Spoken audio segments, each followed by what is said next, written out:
voted to approve it.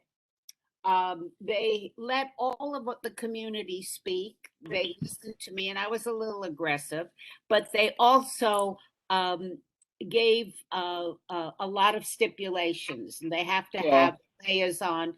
So, although I don't love that it happened, we're in some ways better shape that we got a lot of stipulations, and the community was told by the commissioners and by Commissioner Bradley that we are to go, if is anything, we're to report it to 311 and to the community Immediately.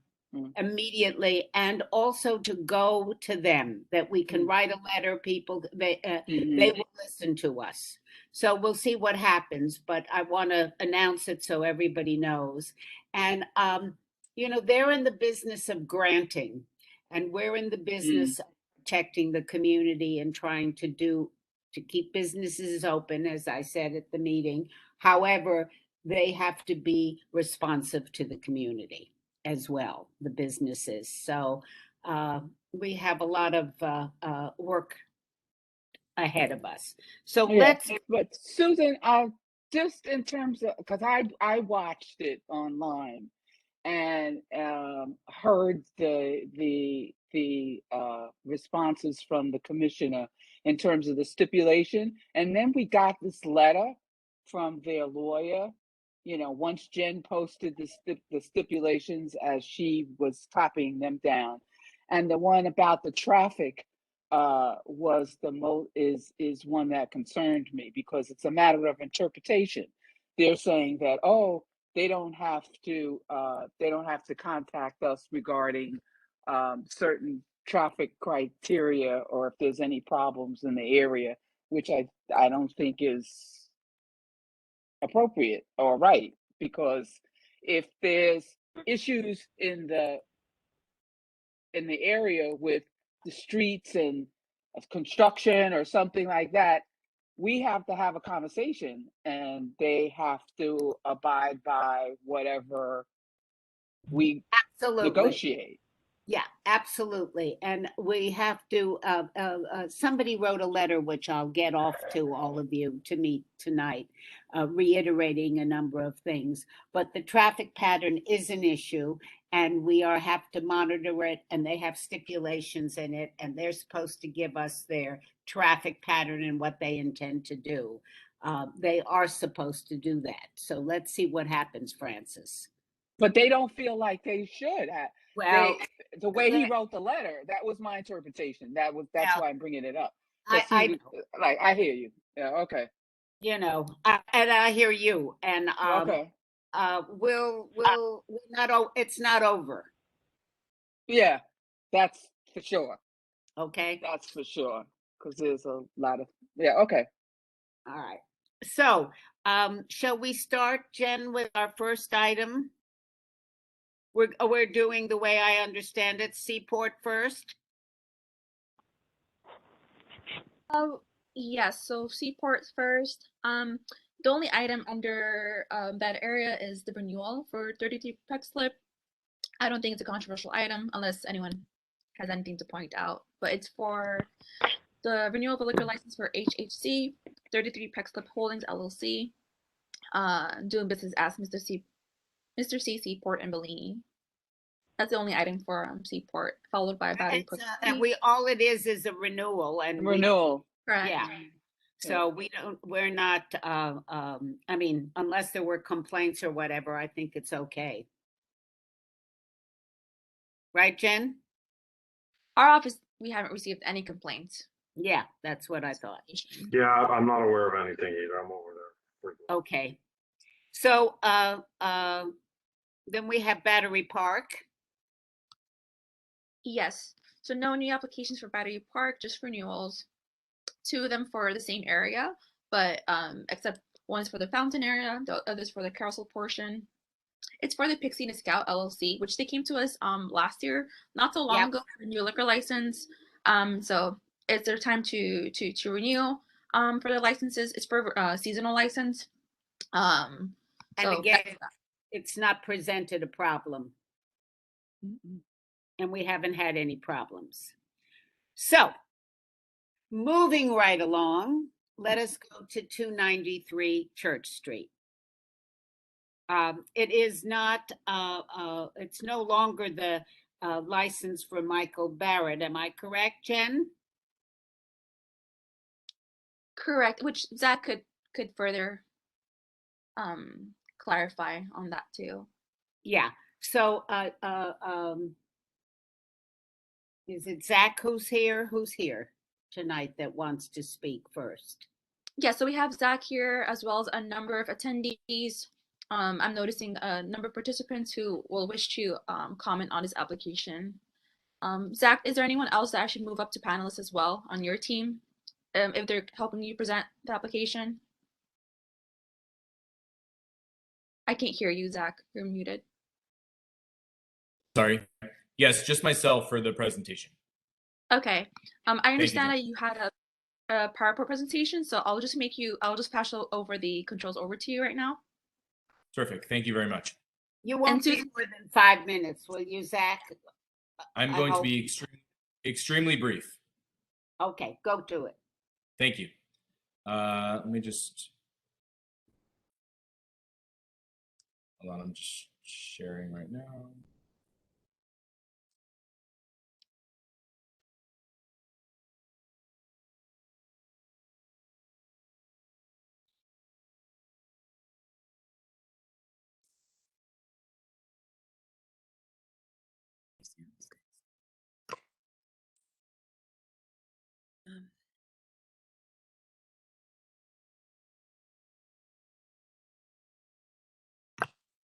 Okay. Yep. Can you, let's see here.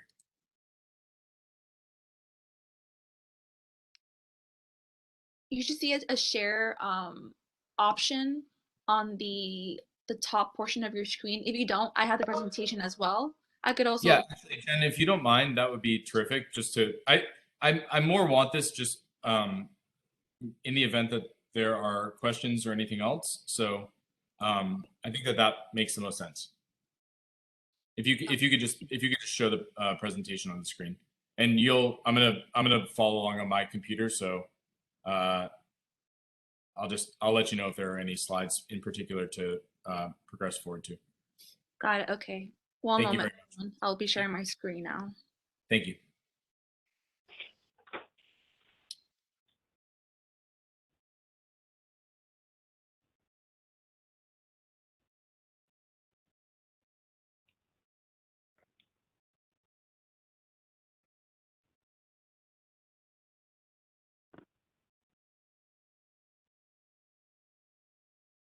Can everyone see my screen? Yes. Yes. Okay. Yes. I can. Okay. Well, I'll get started. So good evening to everyone and Happy New Year. This is, as I'm sure you're aware, our fourth meeting with the community board for L'Entrée at 293 Church Street. And for those of you that are not familiar with the business, I'd like to just provide a brief overview to the group, and then I'll go into some of the progress that we've made over the last 30 days. So L'Entrée is a French wine bar concept. There are two sections to the business. It's a relatively small footprint, around 1,500 square feet. But the first is, Jen, if you could go to the next slide. The first is, the front section is a 4-seat wine bar. We're going to have fresh flowers in the cooler there, and brunch program on the weekends, coffee and pastries during the day, and then wine in the evenings. The rear part of the space is also a wine concept. We're going to be focusing primarily on champagne with a full food menu. So if you go to the next slides, Jen. The first menu here is for L'Entrée. Again, we have a full brunch menu with pastries and coffee. And then next slide is the L'Entrée, or is the church menu, which consists primarily of seafood options, but it's focused on sharing plates. So we're going to be doing oysters, cheese, and several other items that are that you would enjoy with a group. To that end, we, I know that there was a question, and I'll get into a little bit of this after, but there was a question of if we could serve food at the location. We actually had the Department of Health in today, and it was for a pre-inspection. We've been approved to sell food since November, but we had a pre-inspection with the DOH today, and we received an A letter grade. But this is obviously a pre-inspection, so it's not not the official grade. We'll have to wait for the city to come and inspect the property. But just to clarify the question regarding food preparation on site, we had all of the items required, and we received an A letter grade from the city. So, and that's pretty much it. We have 50 seats. We're coming to you for a beer and wine license. Our hours that we're asking for are 11 p.m. 11 p.m. on Sunday, 10 p.m. on Sundays, noon to midnight, Monday through Thursday, noon to 1 a.m. on Friday and Saturday. We've adjusted the hours over the last, since the last application was submitted, to just be flexible in regard to the concerns that have been voiced against the business. We also completed a soundproofing plan that was the soundproofing plan that was submitted to the board in early December. We have acoustic panels that have been installed throughout the space, and there have been no 311 complaints in December or January, despite us having had the space rented several times. So if you go to slide 9, Jen, we've had, one of the big questions is, or one of the big misconceptions is that we have that we're running a nightclub, and that is not at all our intention. It never has been. I just wanted to show a few photos of events that we have had in the space. So just to be clear on this, we've been renting out the space to individuals from the community who are looking for a place to host family members or colleagues, a place that's private and gives them the ability to have a private event. So we rent out the space, and really from that point forward, up until the end of the rental period, which is typically like a 4 to 6 hour period, it's in the hands of the renter. So we've had, several events. These are, like I said, just a couple examples, but we hosted an event with H&M for Buy From a Black Woman, which is a great organization that's supporting Black female entrepreneurs. We've had seated dinner party, company party, and we did something for Oprah Winfrey and the OWN Network as well. So, we have a very large projector in the back of the space, which allows us to project things onto the screen, so these are just some examples, just so that everyone can be really clear, as to what we're doing. And we're not planning on renting the space out once we open to the public. So that's that. And then in closing, we've collected a number of signatures additionally from residents over the last 30 days. And we also have letters that have been written. I've assembled a lot of those letters here in the presentation, but letters from residents and businesses. We have over 150 signatures from individuals that are in a very, very tight radius to the business. And overwhelmingly, there is a tremendous support for the business. And I know that there are a lot of individuals in the community that think that what we've built will be of value to the community. And that is our goal and our intention. We've been, the reason why we're here for the 4th time is because we have, there have been concerns that have been expressed, and we've addressed those concerns. And I'm really hoping that we move this forward so that we can open this business to the public. And just to that end, this is the process of having to delay the approval of our application has cost us a tremendous amount of money. The soundproofing has cost money as well to get the space to a place where it will not be a disturbance to the rest of the community. But I see all of that as a worthwhile effort. We've obviously been able to build a relationship, through video with the board, and we've been able to hear, individuals from the community who have had concerns expressed. So, Okay. So that's that. Thank you very much for the time. And again, Zach. Yep.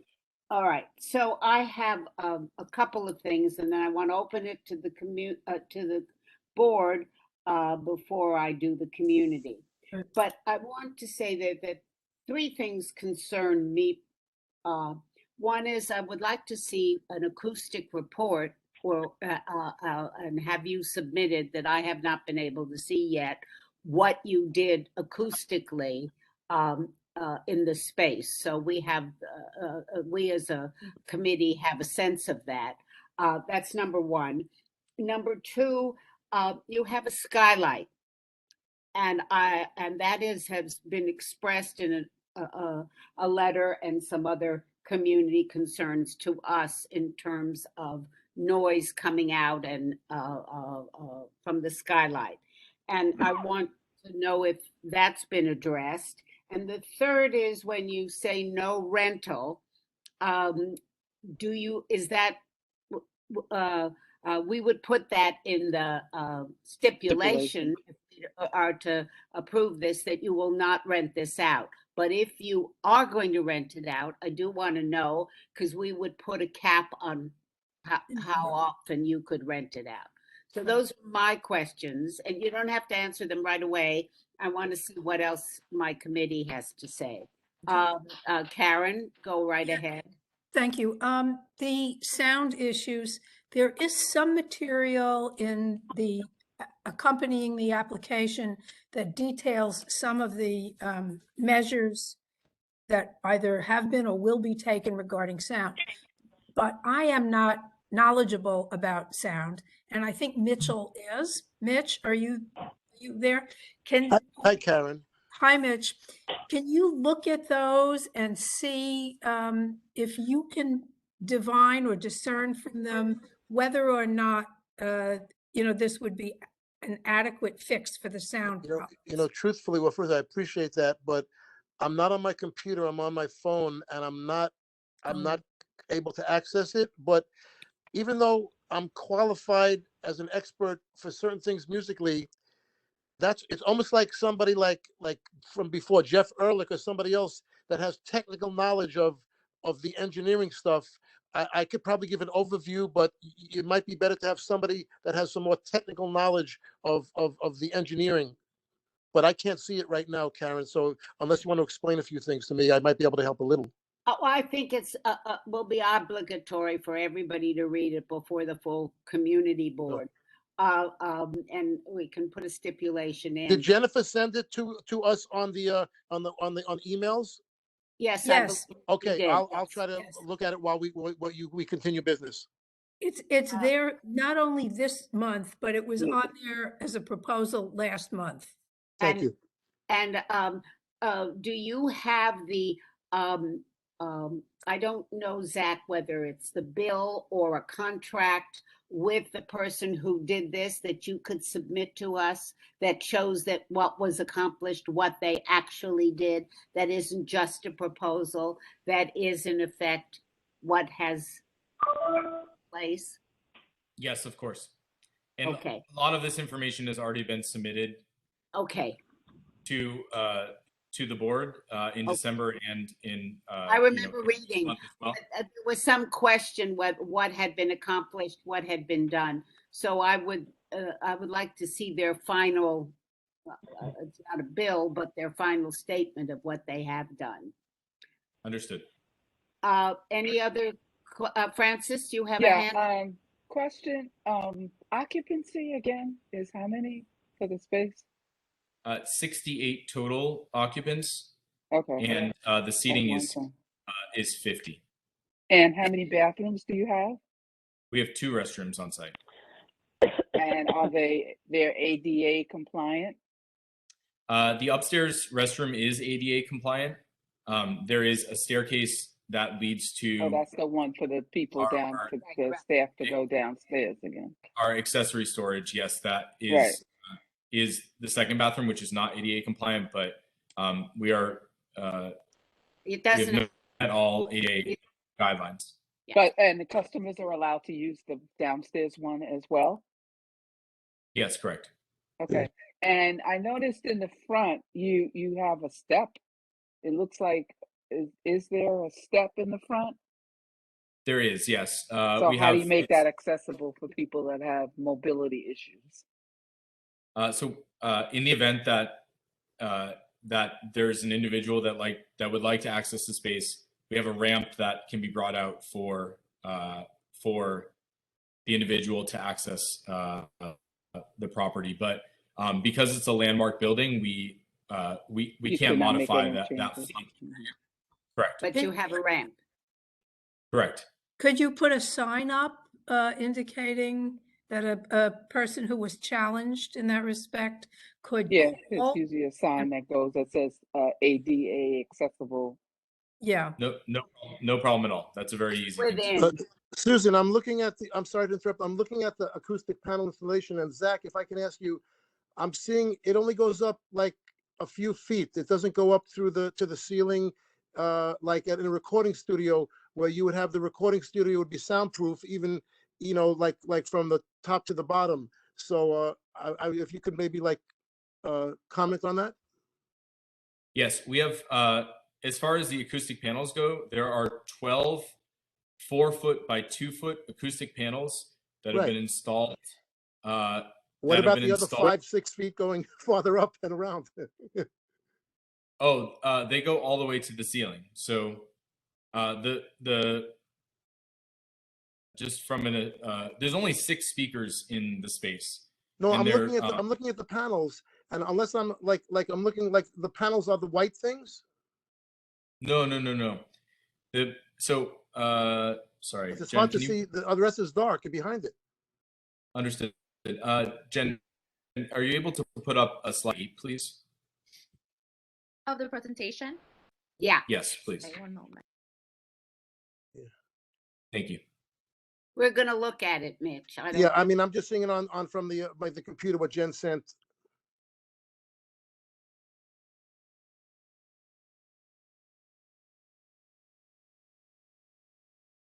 Susan, I want to speak when I get a moment.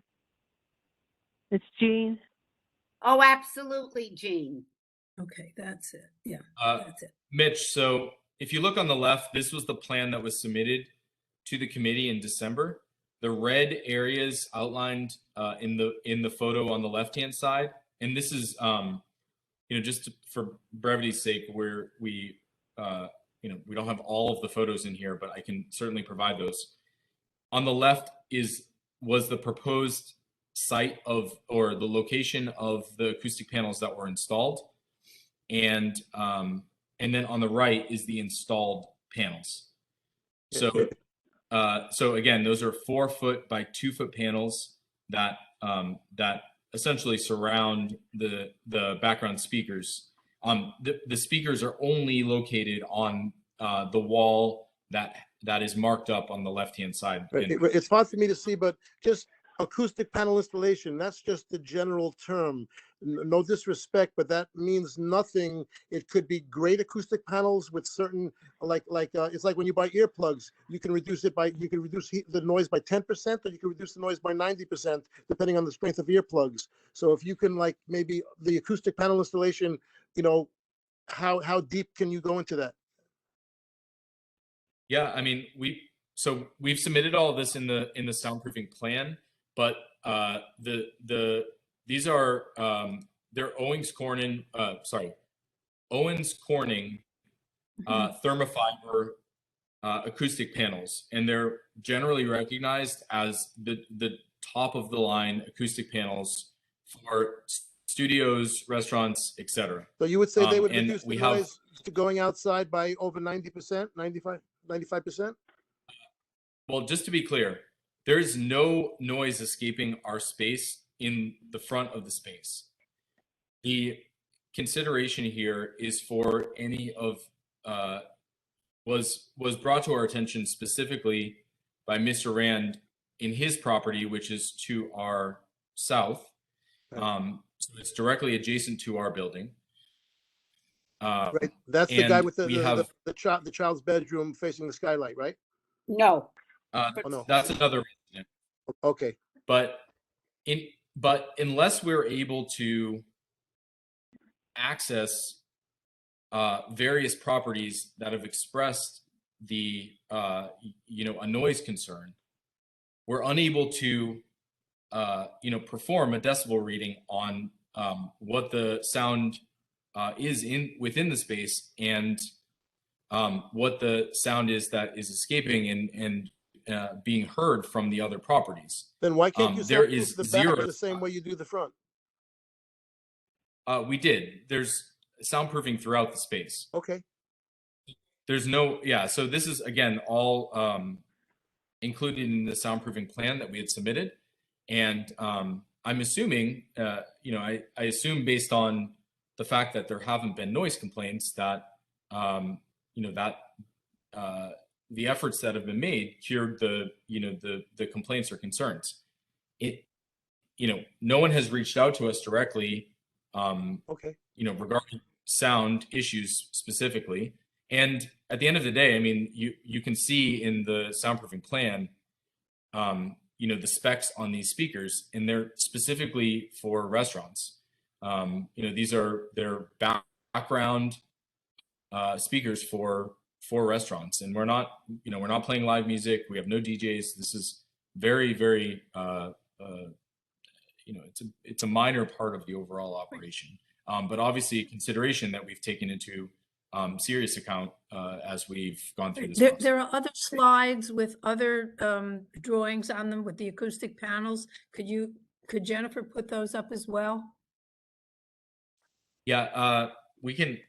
I will submit. Those are in the original soundproofing plan. Again, I mean, there's I believe over 50 slides in this presentation. So we're just trying to show that it was completed successfully and that we submitted a plan in December and then we executed on that plan and it's been completed. But there are not photos in this presentation of every area that the soundproofing panels have been installed.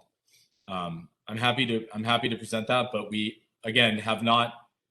We didn't receive a response when we submitted the initial soundproofing plan, and we have not had anyone reach out who had expressed concerns over sound to basically qualify the level of noise that is escaping from our space into other. I think before the final board meeting within the next week or so, if you'll get us the rest of the stuff to Jen, we would appreciate it. Susan? Understood. Susan? Yes. Jean. Okay. Wait, before I call on you, Jennifer has one thing she wants to say, and then it's your turn, Jean.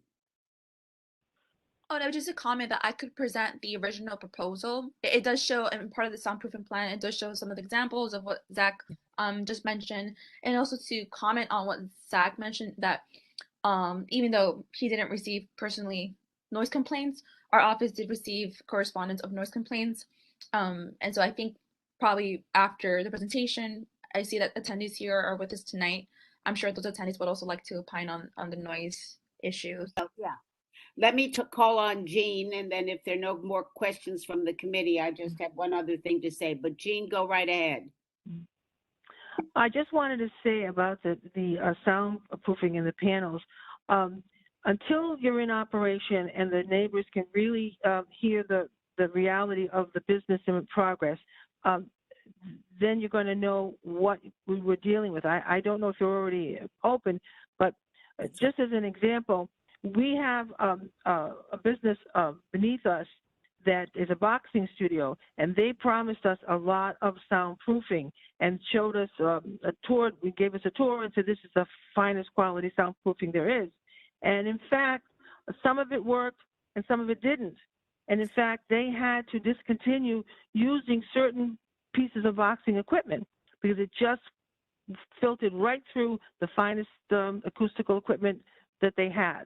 And so until you work with your neighbors and know what they hear and what they don't hear, that's the test of the soundproofing equipment. I saw the photograph of the two buildings and how close they are. And so I am concerned that once you rev up and everything, the hours seem good, and I sense that you're trying to work with us, which is good, but you got to work with your neighbors. So I'm interested to hear what the neighbors have to say, but they're the ones that you have to work with to get the sound as neighbor friendly as possible. Understood completely. And just speaking to that point briefly, we've been going through this process now for 90 days out of respect for the board and for all of the residents of the community. We have asked on multiple occasions for multiple meetings to work with anyone who is experiencing any discomfort at all from this business. And no one has reached out. No one has walked through the space. We haven't had anyone, we're unable to achieve what you're asking of us without that cooperation. All right. Well, Zach, we are fully committed to doing exactly what you said. Yes, Susan. All right. Let's move. Thank you. Susan, Joe, yes. I just have one question, please. Please go right ahead. So thank you again for coming back multiple times. Appreciated. If you could just clarify one thing you said, going over your opening. You said once you rent it, it is then in the hands of the renter. Does that mean you're sort of letting go of all responsibility of what would happen that night? Are there rules that you give the renters that they have to abide by? I sort of get the feeling that you hand it off to them and then whatever goes, goes. I'm sure that's not what you meant to say, but can you just explain that a little bit more? Mark, I'm gonna text her. Was that Mitchell? Okay, bye. No, I'm Joel. Sorry, who was just speaking? I didn't hear. Go right My ahead. name is Joel. Go, Joel. That was Joel, and he heard the first part of it, but he didn't. I don't think he heard the end of it, because didn't you say that you're not going to rent it out once it opens as a business? That's he correct. Said he was We're going not to rent it until he opens it out. Right. But listen, this is. So my question was, when you are renting it out, before you have your hard opening, my question was very simply, when you hand it off to the renters, you said that then it's whatever goes on that night is in the hands of, I'm quoting, hands of the renters. I'm not sure what that means. Are there guidelines how to behave? Is there something in the contract when you write it up with the renters that they'd have to adhere to? Just, basic stuff. Yeah. Anyone who's renting out the space needs to follow all of the guidelines that we're held to, and we're on site for the entirety of the event. So if you look back at the photos that I had submitted, which were the examples, these aren't wild parties. This is not a nightclub like we had said, or that has been communicated. We have 50th birthday parties. This is, we're talking maybe a dozen people in here at a time. At times we've had obviously more than that within our capacity. But there's, but to answer your question, we are on site with the renter from the moment that they walk in the door through to the end of the evening. What I was trying to say is that it's not, if someone, people are utilizing the space for whatever the event is that they are renting the space out for, and they are understanding of the fact, just like in their own homes, that they're bound to the guidelines of the city of New York. And obviously we can't have any illegal activity happening, and we've never had that.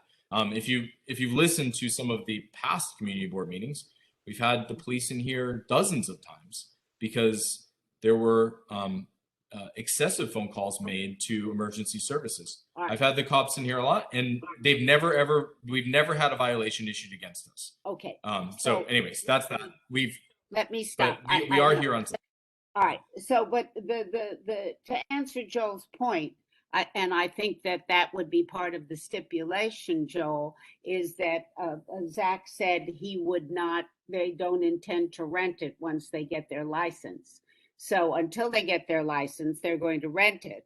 But we can put in, if we approve this, in the stipulation that they are not in the resolution, that they have guaranteed they're not going to rent it unless he tells me he wants to rent us, that he wants to rent it once or twice a month. But we've got to be forthcoming about this. But before we go further, Zach, no, I don't want to hear. Well, we still have time. I want to go. Mark has his hand up. He's been on the phone.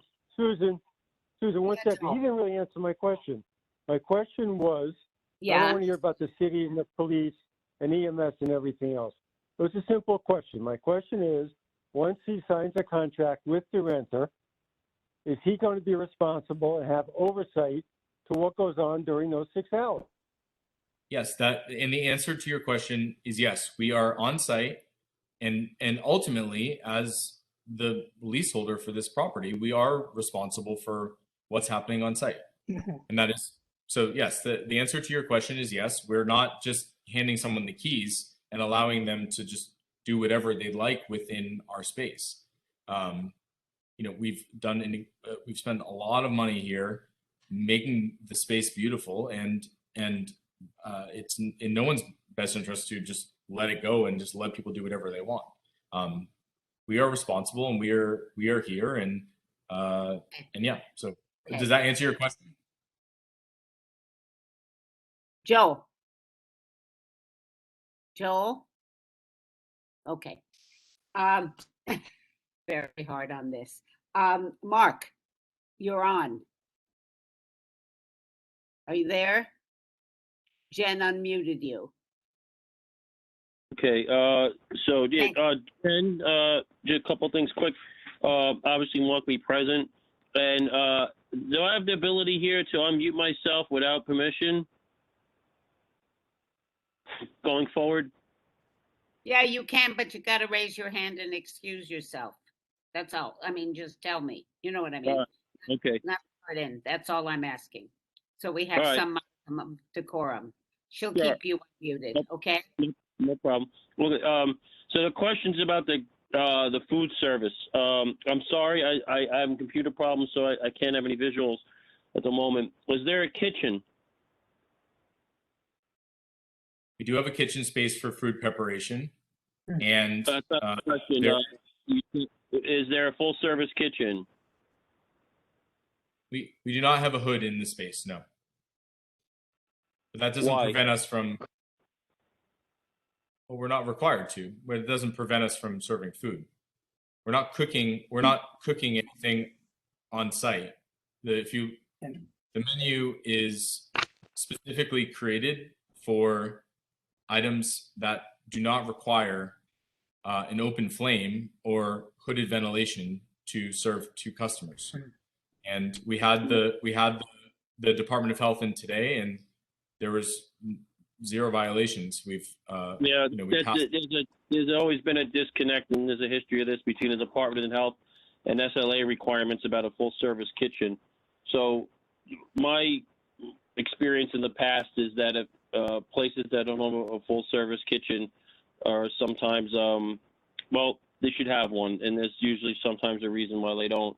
Now, what about when you have these private events? Is food always served? Yes, we work with a local catering company for the events that so they're a block away from us. You have a requirement that food is served at every event. That's correct. That's what I'm saying, is that we have Wait, what requirement are you speaking of specifically? Whoever you rent the space to, will they be required to serve food in their contract? We're not. That's not part of our business model or plan. We're not renting. This is not an event space. This is You'll never have private promoters. If someone would like to, if there's a private buyout, then obviously we would consider that as a business. But so you don't rent the space out for events, any event at all. No. You're not listening to what I'm saying. We have rented the space out. I mean, essentially, we are offering the space to individuals in the community who have expressed interest in coming in here to host different events, birthday parties, whatever. All right, wait, stop. My question was really simple. I asked you, rent the space out to anybody, and you said no. The question is, whoever you're renting the space out, however you want to call it, individuals, this or that, are they going to be required to serve food? We are required to serve food if we are serving alcohol. When we do serve alcohol, we are required to serve food. We have a menu that allows for that, and we have a food. It's a really simple. Stop. It's a really simple question, and if someone wants to help me rephrase it, let me know. You said that you're going to rent the space out to individuals. Are those individuals going to be required to serve food?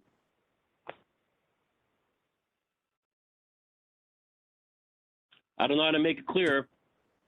During what period listen, hold on. Can we just not make this a contentious thing? I want to talk through this, and I don't understand what you're asking. It's a very simple question, and let's see if I can.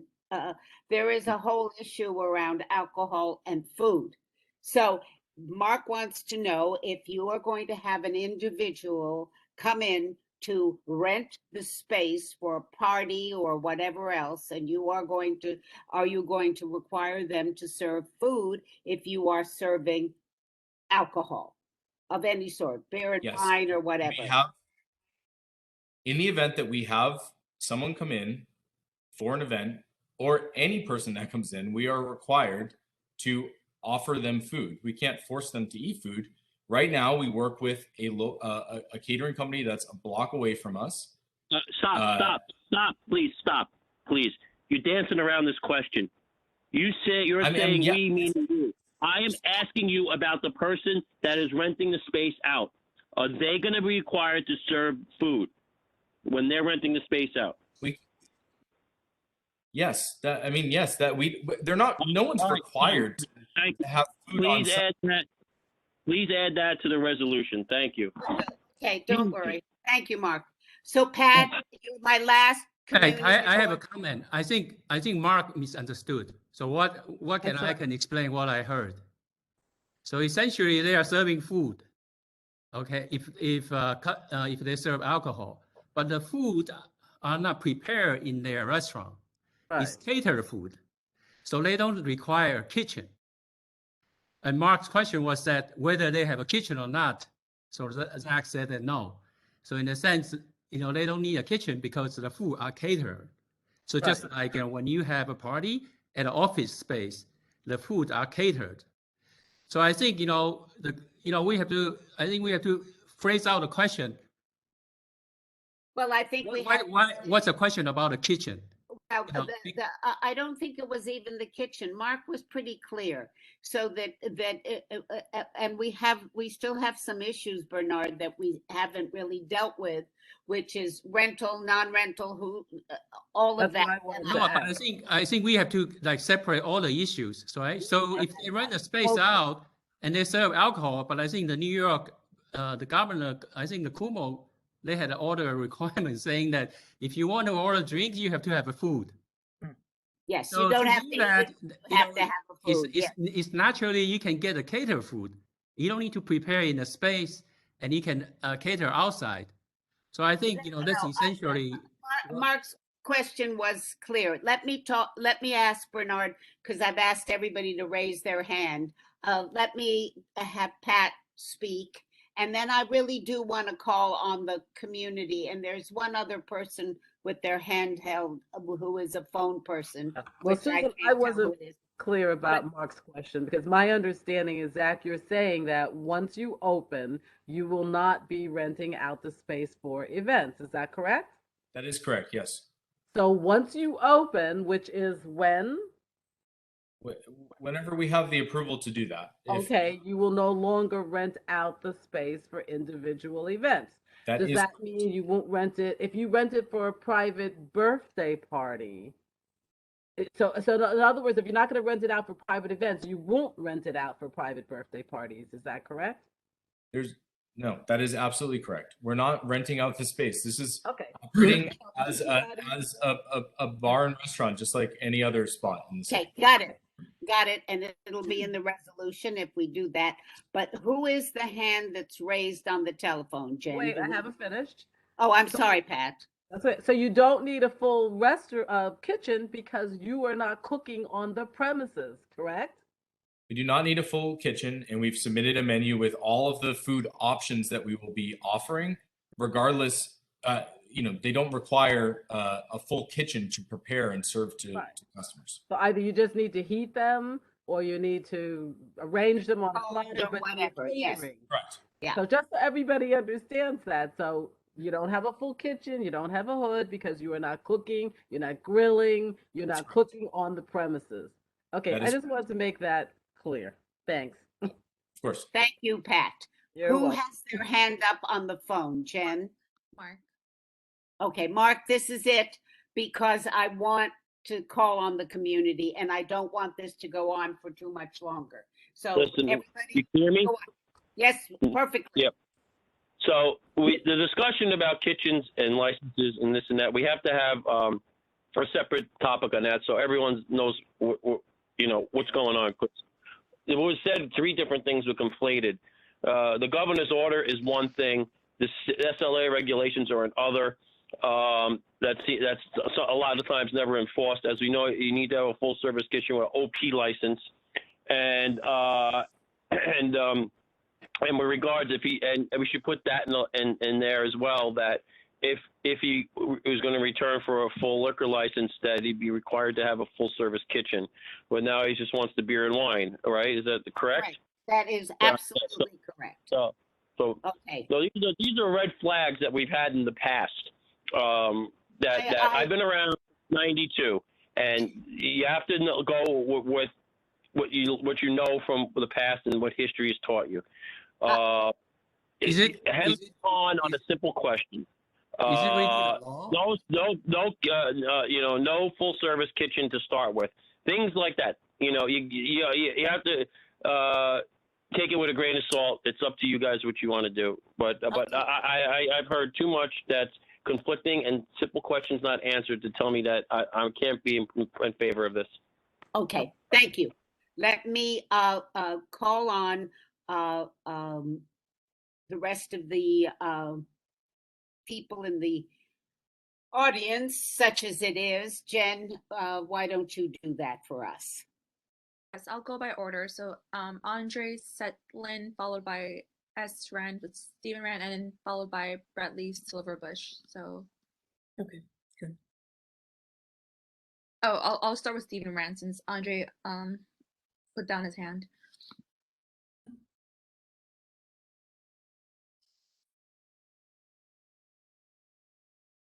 You have to unmute yourself, whoever it is, or Jen has unmuted you. Stephen Rand, can you unmute yourself? I tried unmuting you.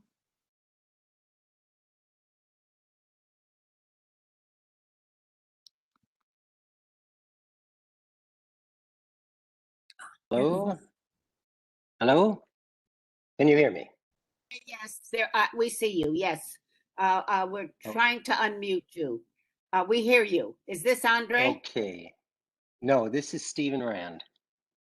Well, Stephen, we had called on Andre first before you. Andre is my neighbor, please. Okay, sure. Hi, this is Andre Sutland. I will thank you for giving me a chance to speak. I spoke at the previous meeting. I was very brief. I will speak a little bit longer today, but I will promise to keep it very short. So I just want to make 3 points essentially. First one, the point I made before about noise complaints. The noise complaints were not spurious. They were filed late at night by me. I called 311, followed all the protocols. I left my name. I left my return phone number. The complaints were about the noise coming from Lantre. It was not, and I just want to stress this, the noise was not just from the music, it was also from conversations. It was the loud conversation, somebody saying happy birthday can be heard in my apartment. So that's number one, that's the point number one, the noise. The second point, and it's related also to noise, the proximity of the buildings. So 293 Church Street and 38 where Lantre is located, and 38 White Street where I live are very close to each other. The backs of the buildings are, I mean, I sent the photograph to the members of the board. There's probably 7 feet between the buildings, maybe less. And the skylight that was built to provide space for Lantre is attached to the back of our building. So if you're standing under the skylight, you essentially standing right next to our building. And I live on the second floor. My kids' bedrooms are right above the skylight. They hear the noise. They hear everything that's going on there. So, you know, I was not planning to have, to have a restaurant to have, right 7 feet away from my bedroom. That's not really, I mean, if the way it's been laid out, there's a very small space up front as was explained, and everything else essentially is in the back, which is in the residential area, very close to us. So that's my second point. And lastly, I want to say is that we're not, some sort of vigilantes or like anti-business people here. We support businesses in our community, and we have in 38 White Street, we have a Let There Be Neon business. It's actually a manufacturing company. They make neon signs, very few that's in Tribeca. And they have heavy equipment in the basement, but they're very good neighbors. We never have problems with the noise with them, and this is the kind of business we would support. But having a space that has loud produced so much noise as Lantre is just not in the best interest of community, and it's definitely a quality of life issue for us at 38. And I speak for the entire 38 White Street and 36 White Street, which are 2 buildings adjacent to it. Thank you. That's all I want to say. Thank you very much. Thank you very much for coming. I appreciate it. We really do. Mr. Rand, before I call on Miss Bradley Silverbush, go right ahead. Unmute yourself. I think you're all. Sure. Can Bradley go first? He has more substantial information that is documented for you. That's fine by me. Bradley, you want to speak? Yes, thank you. For some reason my video doesn't seem to be working, but as long as you can hear me. I submitted an affidavit from a former executive director from the New York City Department of Buildings late this afternoon to Ms. Maldonado. He's an expert in these things, and he states in his affidavit that he reviewed the plans proposed by Zach, and he found them to be insufficient, primarily because none of the specifications, and this goes to, I think it was Mr. Frohas' question, none of the specifications include what's known as a STC rating, a sound transmission class rating, which is the standard for rating of sound isolation. And absent that, there's no way we can tell whether or not any of this acoustic insulation is insufficient.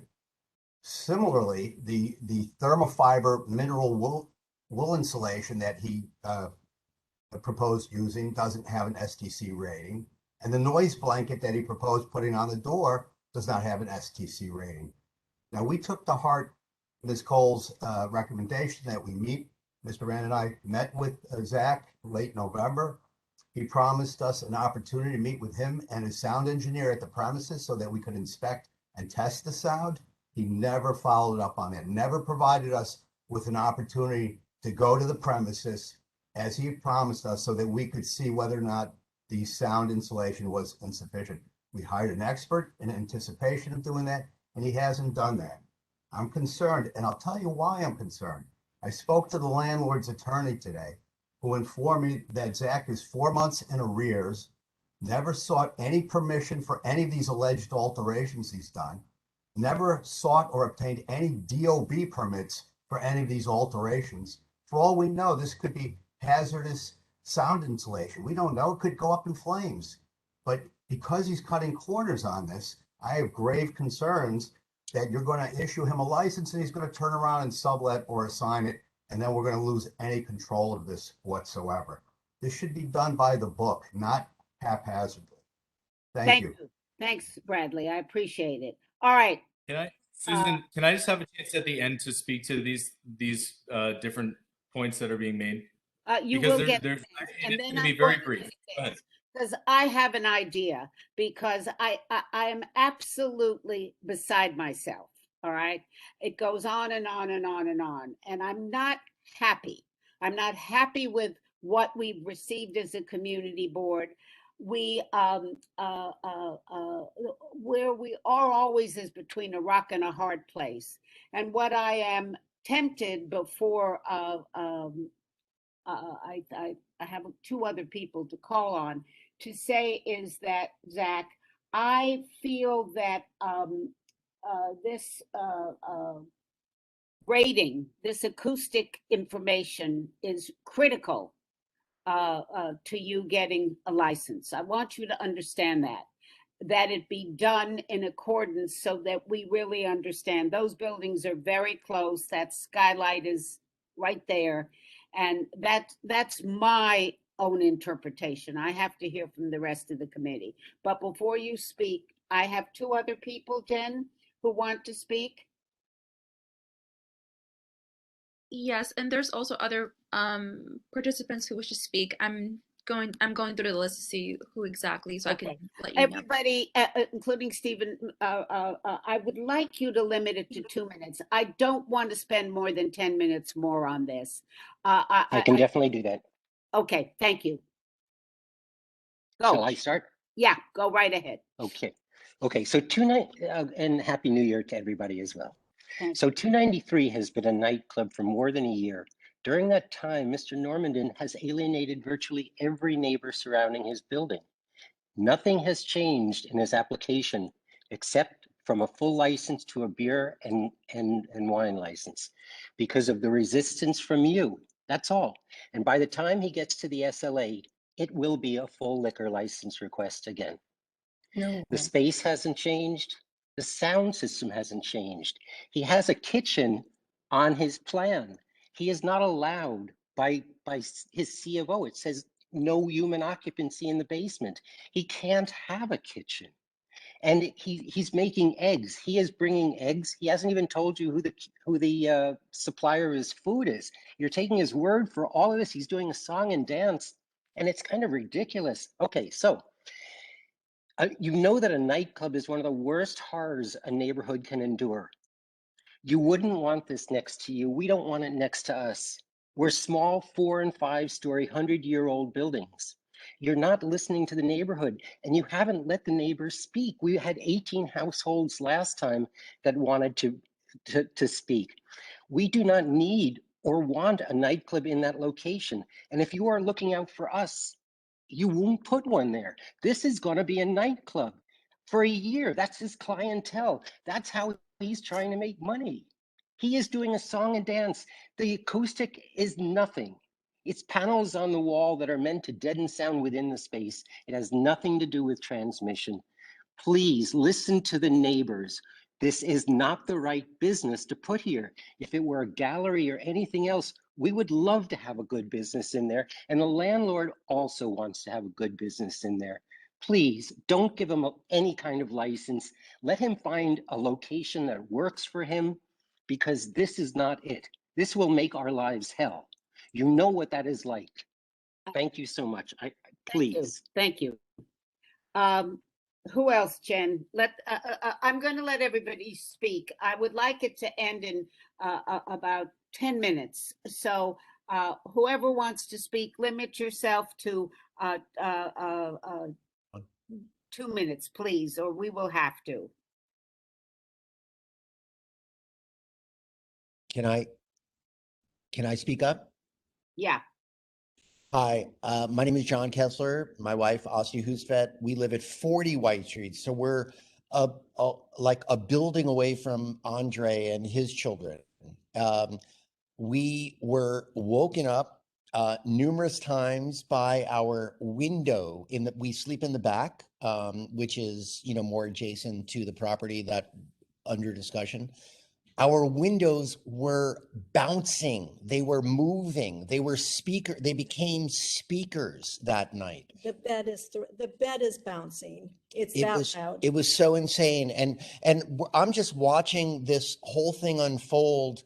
And it really seems like it smells fishy, and you should understand it is fishy. This seems like a really bad thing if you accept this. And we've never had an issue with our restaurants. At first it was Arqua, Petrarca, which is much closer to us. Yeah. This is not this is clearly not going to be a wine bar. It does not seem to be just saying. Parties of 12 people listening to just a little bit of music. It's throbbing loud. And 50-year-old birthday parties. Sorry, don't. Yeah. All right. Thank you. Thank you, both of you. Jen, keep going. I don't see anyone else who wishes to speak. Unless, I don't see anything on the chat indicating that they wish to speak. Before you speak, Zach, I want to hear from the committee. I want to hear from my members where they want to go with this. My tendency is, after having spent 3 hours at the with the commissioners of the SLA, I think the acoustics are a real problem. I think it is going to be, I think now it's a wine bar. There is no food ability to food prep or whatever is not allowed. They can serve certain things and cater. I understand all of that. So I want to know what the committee feels they want to do. His concept, clearly, Zach says X, the community says Y. I have a feeling ultimately my own view is to make it work, it will be some form of a nightclub. So I want to know what you all think. I need to hear from you. Zach, let me hear from my committee, and then I will let you have the last word. Karen, raise your hands, everybody. So I'll call Karen, then Francis. There's too much uncertainty in here. There's too much unfinished. There's too much unknowable at this point. He's facing eviction. We don't know who will be in the space in a couple of months. Even if he were to get a liquor license of some kind, the license doesn't appear instantaneously, after we vote on it. It appears months into the future. Well, if you read the memos we sent out, it's now going to be sooner rather than later. But it's 3 months instead of 6. Yeah, that's right. So 3 months is 3 months.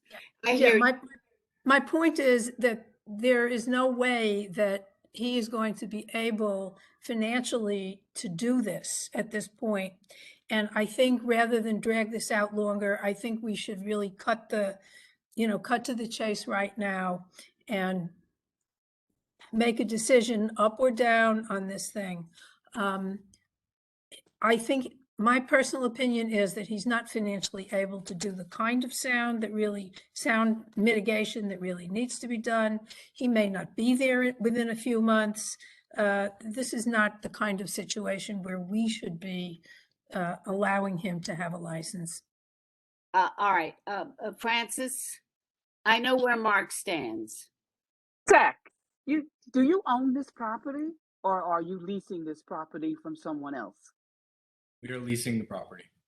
Okay, so we got two issues here. We have a landlord who was trying to make some money before Zach came into the picture with his idea in terms of what he wanted to do with the property. And the landlord was going berserk.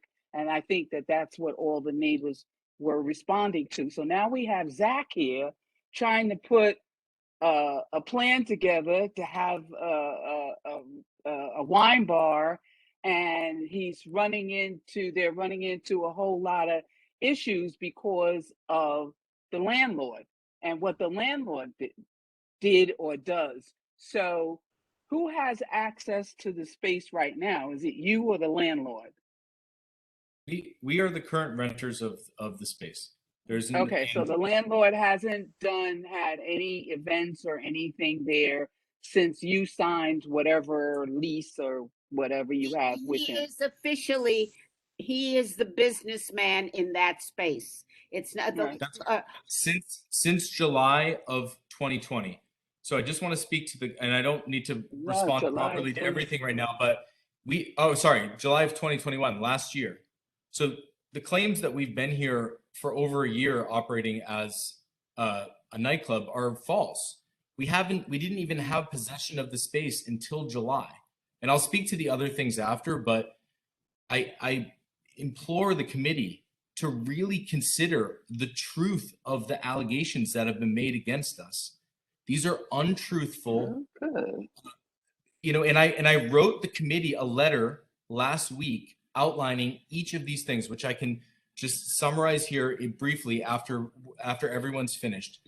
These are untruthful statements, and we have proof of every single thing. I mean, every single time we come to this, there's another allegation, and they're all false. They're not the issues. No, Zach. Let me be very clear. Whatever else, the community as a whole has talked about the acoustics, the closeness, the proximity, and you have said you've tried to mitigate it, but my sense, let me finish, is that the mitigation is unsatisfactory. It has been unsatisfactory. You have had events, they have made calls, whatever. It is a very tight, close space. I don't know what to do, and I would take my preference, everybody, and so you will have to stand up. I will let Zach have his last words, are to write a resolution with the various complaints and the various things that have not been done, and the questions that we have, and what we are concerned with, and listening to the community, and give Zach whatever. But the mitigation of the sound clearly is ineffectual, and not to approve it. And I want everybody to understand that this is a tough call for us to go against a business. Because the SLA, I have to go to the SLA. Nobody goes with me except a couple of people once in a while. And we have to fight this if he decides to fight this. So that's where we are at this moment in time. And unless somebody has something else to say to me, I'm going to let Zach have the last word, and that's what I'm going to propose. Zach, go to it. All right. So we sent a certified letter and an email to Mr. Rand and Mr. Silverbush on December 7th. And I just want to read one excerpt from that here. Over the last month, we have made considerable progress on the soundproofing discussed during our last call on Friday, November 19th, et cetera, et cetera. We are ready to perform a decibel test to measure noise levels emitting from our space whenever you are ready. Please let me know when is most convenient for you, and we will schedule accordingly. This has gone on for, we have, after the soundproofing was complete, we reached out to to Mr. Rand and Mr. Silverbush, and we're asking for cooperation to be able to actually measure the sound. And to Andre and the other residents, I'm not sure if this is the first time. Actually, I know Andre was on the last call. I would love to do the exact same in your spaces. We will solve these problems. I also want to speak to Karen's point real quick, and I have two other things, and I'll be done. Okay. It is not the job of this committee to determine the if we have the finances to run this business. It's no one's assumption. You can't make an assumption that we don't have the money to run this business. We are not 4 months in arrears with our rent. That is absolutely false. And I just want to speak to a few other things here. We have had it before now and in December. It was we had submitted the application for beer and wine.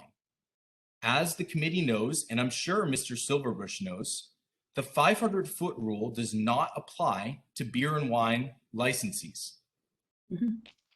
And that was one of the main sticking points of the last community board meeting. We had submitted beer and wine. That was that. Soundproofing plan was submitted. My residency, which continues to be a question. I live right above the space, and I should be considered in this along with the 150 other residents that are around here, and many letters that have been sent to you in the consideration process here. Okay. The kitchen, just real quick on the kit. This is very fast, and I'll be done.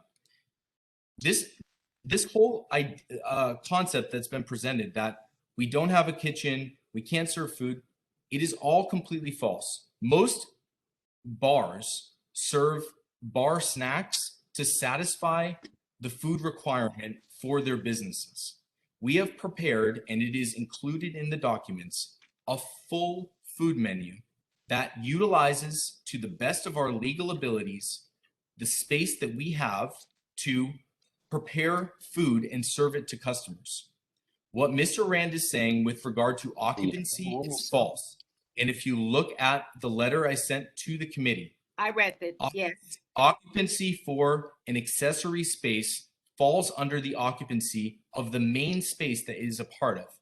Our occupancy is 68 people. That means our accessory storage, which was approved, it is a licensed food preparation space by the Department of Health and the DOB, is part of that occupancy. That's not a truthful statement. Every single time this committee has listened to Mr. Rand and Mr. Silverbush, they're presenting false information. And I'm just going to close on this again. If the purpose of this advisory committee is to listen objectively, not subjectively, but objectively, to all of the different points that people are communicating, it is also the job of the committee to determine the validity of those claims. Because if you're not doing that, it discredits the authority of the committee. And it sends a really bad message to everyone else in the community, entrepreneurs that are trying to start businesses. It means that anyone who has any negative things to say about any business can come, spend a bunch of legal dollars, get their friends together, and essentially shut that business down. No. And that's not fair. That's not what we do, and we don't have that kind of track record with the SLA. I want you to understand. Why are we not getting a fair shake? Wait, too many people are speaking. I can't deal with that. Megan? Susan, I apologize. I think that Zach should stick to the facts of his particular application. I don't like being lectured to about what our job is and what our duty is. Many of us have been doing this for many years. Okay. That's fair. But when we're considering false statements, it's very. I'm just trying to communicate. We understand, Zach. I do understand. So we have before us two issues. So first beer and wine, and then liquor. So let's So, call it like Marlene it is. going That's for what liquor. usually Mark happens. going for No. Don't answer me, Zach. People go for a beer and wine. It's easy. Then you go for the liquor license. That's what happens. Nobody's a fool on this committee. So we have two choices. We can vote up with tremendous stipulations and making sure that they do the acoustics and not giving a final okay until there's an STC rating, and that Mr. Rand and Mr. Zetlin. Teslin have envisioned it. The thought of having them come back one more time is appalling to me. I mean, I don't want to see them again, any of them. I'm very sorry. So we have, not that I don't like any of you or any of that. It's enough. I mean, we've got to get through it. So I would like a straw poll from my committee with hands raised. Who would vote with all the stipulations we would have to put in, and stating the community's, unhappiness with this, et cetera, doing the hours or whatever, whether we would vote for this because of the acoustic piece and the skylight is what really bothers me the most. And that's what I hear above anything in terms of what community people are faced with. They're not complaining about really anything else. And the food and this and that, I understand, but that's the least of my concerns. I think in terms of quality of life. So anybody who would vote in favor of this, that's on my committee, Jen, will you just check and let me know? You can do it by text. Let Jen know. You can raise your hand. Susan, I'm having trouble raising my hand, so if I can I say what I would do? Yes, you may. I think the prudent thing to be, in my opinion, is to go along with what you said, getting the more information about the acoustics and then voting for with stipulations as opposed to jeopardizing everything in the future. So I would go with your recommendation. And Susan, I wanted to say also that I just wanted the committee, because there are a lot of new members on the committee, to know, and the community to know, that I'm the chair of quality of life. And so, of course, I always err in favor, of the quality of life for the community. That if licensing committee does grant the license, when it's time for renewal, if the neighbors, and I know they would have to live through hell if it turns out that that there is a lot of noise, but if if there is a lot of noise and if it is impossible to live with this business, that they can come before the quality of life committee, and therefore the licensing committee would not renew the license. So I just wanted them to know what that means in terms of the SLA. I agree with you. I'm loath to reject it outright, but I don't know what else to do. I think the acoustics for me is such a critical piece. It is. It hasn't been done. It hasn't been done to specifications and to people being able to listen to it and understand it. And so I am concerned about that. That's a real piece. So far I have for it Mitch and Francis for going with Pat. Yeah, I'm for it as long as we have lots of stipulations. Yeah, and with stipulations. The community comes back to us and lets us know. Nothing that we would not really approve this. It has to go to the board that until they have done an STC rating, and that we have a report, and they have met with Mr. Rand, Mr. Teslin, and Mr. Silverbush. Those three, I'm going to give them the connection. Benefit of the doubt. Well, pardon me? You're giving those three the benefit of the doubt in your decision. I am, in terms of certainly Mr. Teslin, who lives by, and there was a letter we got today from somebody also, that we've gotten letters about the skylight and the acoustics and everything, and it's not been done. Now, what I could say is that we, as I'm thinking about this, that we will give him a shot, but that we will not really finally approve it until the acoustics, the whole acoustic study has been done. Darren, I'd love to hear from you. Would Susan, you can I say something? let me ask Darren, Bernard, and then you. Okay. Yeah, so I wanted to be clear. We're taking the straw polls. This is another one of those where if we reject, anything can happen. Is that correct? Correct. Okay, thank you. Okay. So I want to hear your opinion. Well, if anything, I don't want anything can happen scenario. So I'd like to. I think what you were saying earlier would work for me. Well, I'm again it. I just want you to know. I think this is a lost cause, so to speak. Bernard, go to it. Yeah, so I think so far, what I heard is that there are two issues, right? And the main issues, one is the nature of the business, whether it's a nightclub or real wine bar, to clarify. Second one is the noise level. I think they are the two main concerns so far I heard. So I think, we shouldn't take anyone's word for it. We should verify. So that's what I'm saying, because we don't know, what is the validity of it. So I think these things, if we can verify, then we can make a decision. Number one is to verify this is not a nightclub. I mean, someone or anyone has to certify, it's not going to be a nightclub. And second one is the noise level. For those neighbors who are complaining about noise level, we can get a measurement at a higher the business and then get a decibel measurement if that's possible. And then to say that whether it's allowable. Yeah. No. I mean, the business owner has to prove that. I'm just saying that. Yes. No, correct. But meanwhile, I'm saying that if the neighbor had a complaint, then they have to cooperate, saying that, okay, someone independently can have to take the measurement and to prove that the noise level really exceeding the requirement of the residential area, right? Otherwise, the noise level has become very subjective because we're ready to do that whenever anyone is ready for us to. We're ready to do it. I have 5 minutes, or 2 minutes, 1 minute.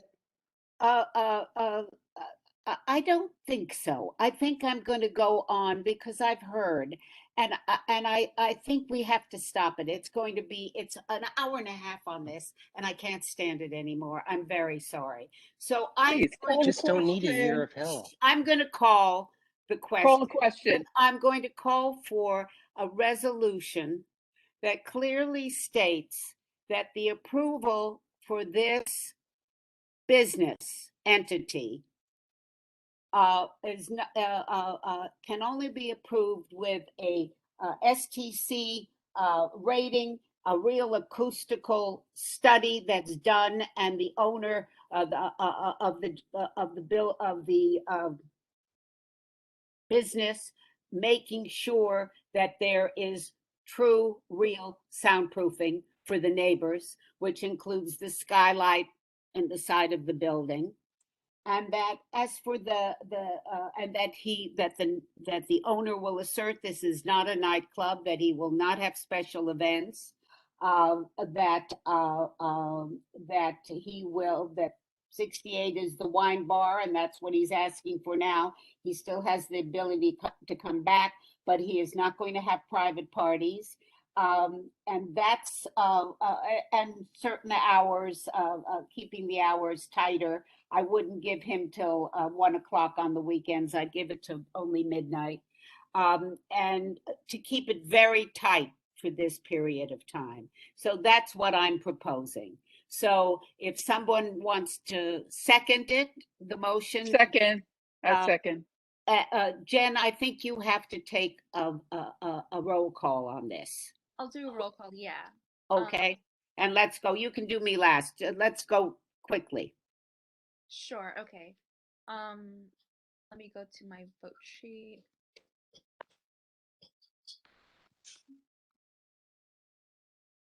Okay, so Susan? Gonna go last. Okay, Mark? Mark? Here. You can hear. We can hear you. We hear Can you hear me you. now? Yes. Yeah, walks like a duck, talks like a duck. It's a nightclub. Okay. Absolutely So no. you're no. You're no. Okay, keep going. Okay. No. Okay. Daron. Daron votes yes. Okay. Francis. Curtis votes yes. Michael's not here. Mitch. Mitch votes yes. Mariama. I think she's still in her other meeting. Okay, I'll go back to her in the end just in case, but yeah. Okay. Joel.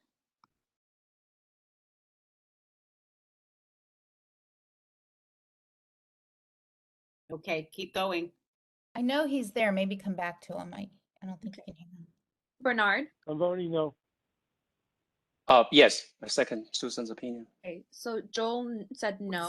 Joel is no. Wait, I'm sorry. Wait. Hold on. Joel's no and Bernard is yes? Yes. Yes. Okay. Megan. Abstain. Pat. Unmute, Pat. Yes, with lots of stipulations. How? Yes. Okay. Okay. Jean. No, I don't. I have got many unanswered questions. I really don't trust where we are with this. Okay, got it. Karen. Karen, unmute for your no. Yeah, no, for all the reasons that Jean just mentioned, plus I don't think there's financial capability here. No, I'm not going there, Karen. I don't necessarily disagree. Anybody else who that we need? Mariama, just one more time. Okay. Okay, and okay. Susan. Yes. Okay, so let me just count up the room. I want everyone to understand this, that these stipulations are going to be very tight, and we're going to go forward. I will bring it up at the community board. But after listening to the SLA commissioners, it's one of my concerns about all of this. So I appreciate everybody participating, and you're not getting this because we love you, Zach. You really have to step up. You're going to have to really do some work on this. Okay. Not that we dislike you, but you're good. I don't want to hear. You just have to step up and stand by your word if it's worth anything. All right, then. What's the score? So with all the votes counted and the resolution passes to approve the granting of the liquor license. All right. We will be there at the SLA. I will attest to that, Zach. So we're going to, there will be a resolution that you will see at the big board meeting. And if any of the community members want to come and they want to go back, as Pat said, to the quality of life, those are all the things you should be doing. Please. Susan, I just wanted to encourage the residents, please, once the restaurant opens, if you have any problems, please call 311, file complaints, and send the complaint numbers to our office. That way we have some ability to prove that you've been having issues with this establishment, and then we can see what the next step will be. Okay. That's true. Because this is only on a 3-month trial basis, right? Or because it's temporary? No, it's not temporary. This is not temporary. This would be a license. But what about the 3-month? Yeah, because it's new. I thought because it's new.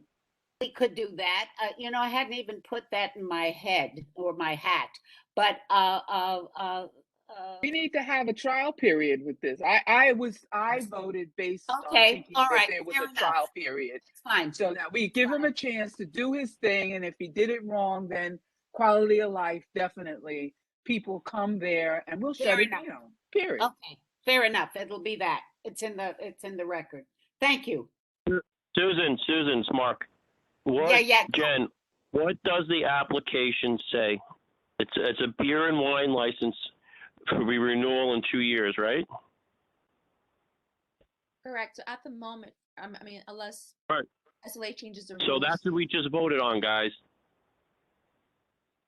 Yeah, that's what I thought. This is not a temporary. Unless he submits a different application, you just voted on giving him a beer and wine license for 2 years. That's correct. Yes, that's correct. Yes. So if, I didn't vote on it. so if we want to change this, we will change it at the big meeting, Francis. That's where we'll have to change it. Okay. All right. Susan, I don't think we can change it. We're voting on the application as presented in front of us. They could vote it down at the larger meeting. Let's be very clear.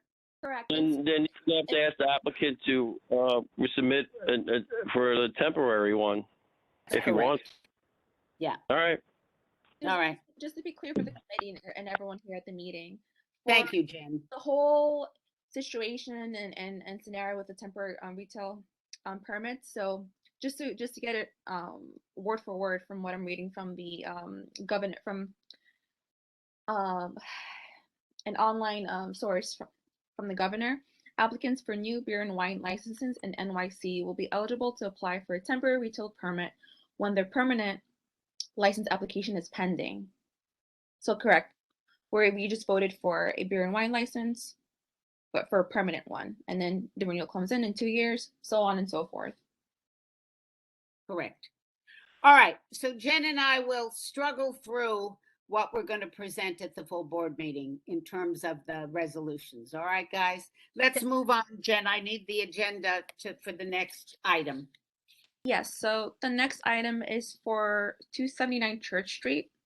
It's an application for an alteration and a method of operation change for doing business as Twiggy to Go. We have the applicant and the attorney here with us, Sarah Lucas. And also just to put on the record, we also received correspondence from members of the public regarding noise issues, but also pertaining to the proposed hours of 2 a.m. So I moved Sarah Lucas and the applicant as panelists. Sarah, whenever you're ready, you can start presenting. I'll pull up your application in a moment. Okay. So what you have before you, there are two applications. There's first an alteration application, and then secondly, there is a method of operation, which Jennifer mentioned, and that is to extend his hours of operation by an hour on weekends, and I guess from 12 until 2 a.m. during the week. Pretty much this application was approved by the committee. I believe it may have been 2019 or 2018. And he opened unfortunately at the start of the pandemic. Initially, he opened and he operated, during in the heat of the restrictions and the shutdowns with catering. And then when he was able to sell to go, they transitioned into doing that for the people in the neighborhood. No. I'm just getting a little bit of background noise here. Everybody should mute themselves, please. Yeah, go on. Yeah. And in March of 2021, he received his beer and wine license and has been operating with that license in the outdoor seating area. I don't know if he really did any beer to go, but in mostly the outdoor seating area. Initially, because of the restrictions that were imposed, obviously, and because of these constant waves that we're unfortunately enduring with this pandemic, Thomas Michalasco, who is here, but I don't see him there in the lineup, he had to curtail his operations just a little bit. What the committee approved previously was for an all-day operation. It was during the day selling pastries and stuff and food to go, and then in the evening transitioning to a full-service dining experience. The full-service dining experience, Thomas and his partner ended up having to kind of set that aside, you know, while they fought through the pandemic and the waves of closures and staffing issues and what's not. What we're presenting to you right now is one, for the alteration to allow for him to move what was intended to be his full service bar operations to the rear of the premises. Twiggy To Go operates a retail food counter in the front where you can see the pastries and the other items on display in the glass case. And that takes up most of the counter space. There is a small area in the back with a few seats that he may get some people sitting at during the day. And what was to be more of the dining area was closed off and restricted initially due to, you know, the fact that they couldn't have indoor seating. And so incurring the additional expense, not knowing what direction this pandemic could go, didn't seem like a wise option. So what we're proceeding now with is to build out that rear dining space and keep more of the seating to the rear of the establishment. I think what she's showing there, that is not the updated diagram that I sent to you, Jennifer. I don't know if you can pull that one up. The diagram today shows the seating layout. Yes, that one. Yes. In the rear of the premises. And then you'll see the food counter to the front. It's a pretty narrow space in the front with the counter in place. And you'll see the bar, which we're hoping to have a full service bar operation back there now, where patrons can sit when everyone's now getting comfortable with dining in, you know, even as we're going through these waves, but, you know, hopefully some normalcy will be returned by the end of the year. And he'll be able to proceed with his initial intention of having, you know, full service in the rear. That, you know, pretty much summarizes, you know, what the alteration is in effect. It's moving what was to be, you know, the bar in the front, which is now the food counter for the daytime operations, Twiggy To Go, to the rear of the premises, where full service dining will occur in the evening after the Twiggy To Go daytime operations cease in the front. What are the hours of operation now? Currently, it's 8 a.m. until 12 a.m. during the week, and 8 a.m. until 1 a.m. on Friday, and 1 a.m. on Saturday. So it's Sunday to Thursday, it's 8 to 12. Yes. And Friday and Saturday, it's to 1 a.m. Am I correct? Yes. And what does he want? He's asking for 2 a.m. No, okay. I just wanted to understand. Yes. And we have a bunch of stipulations in there, did we not, Jen? You put up our yeah, I'm showing the resolution that was passed back in 2019. Yeah. Okay. Have there been any, I'm asking Jen, have there been any noise complaints, any other issues? Yeah, so we received 2 emails earlier this week regarding the proposed hours. I'm not sure if the committee would like for me to read it word for word, just to really capture what was. Why don't you capture? Go right ahead. Okay.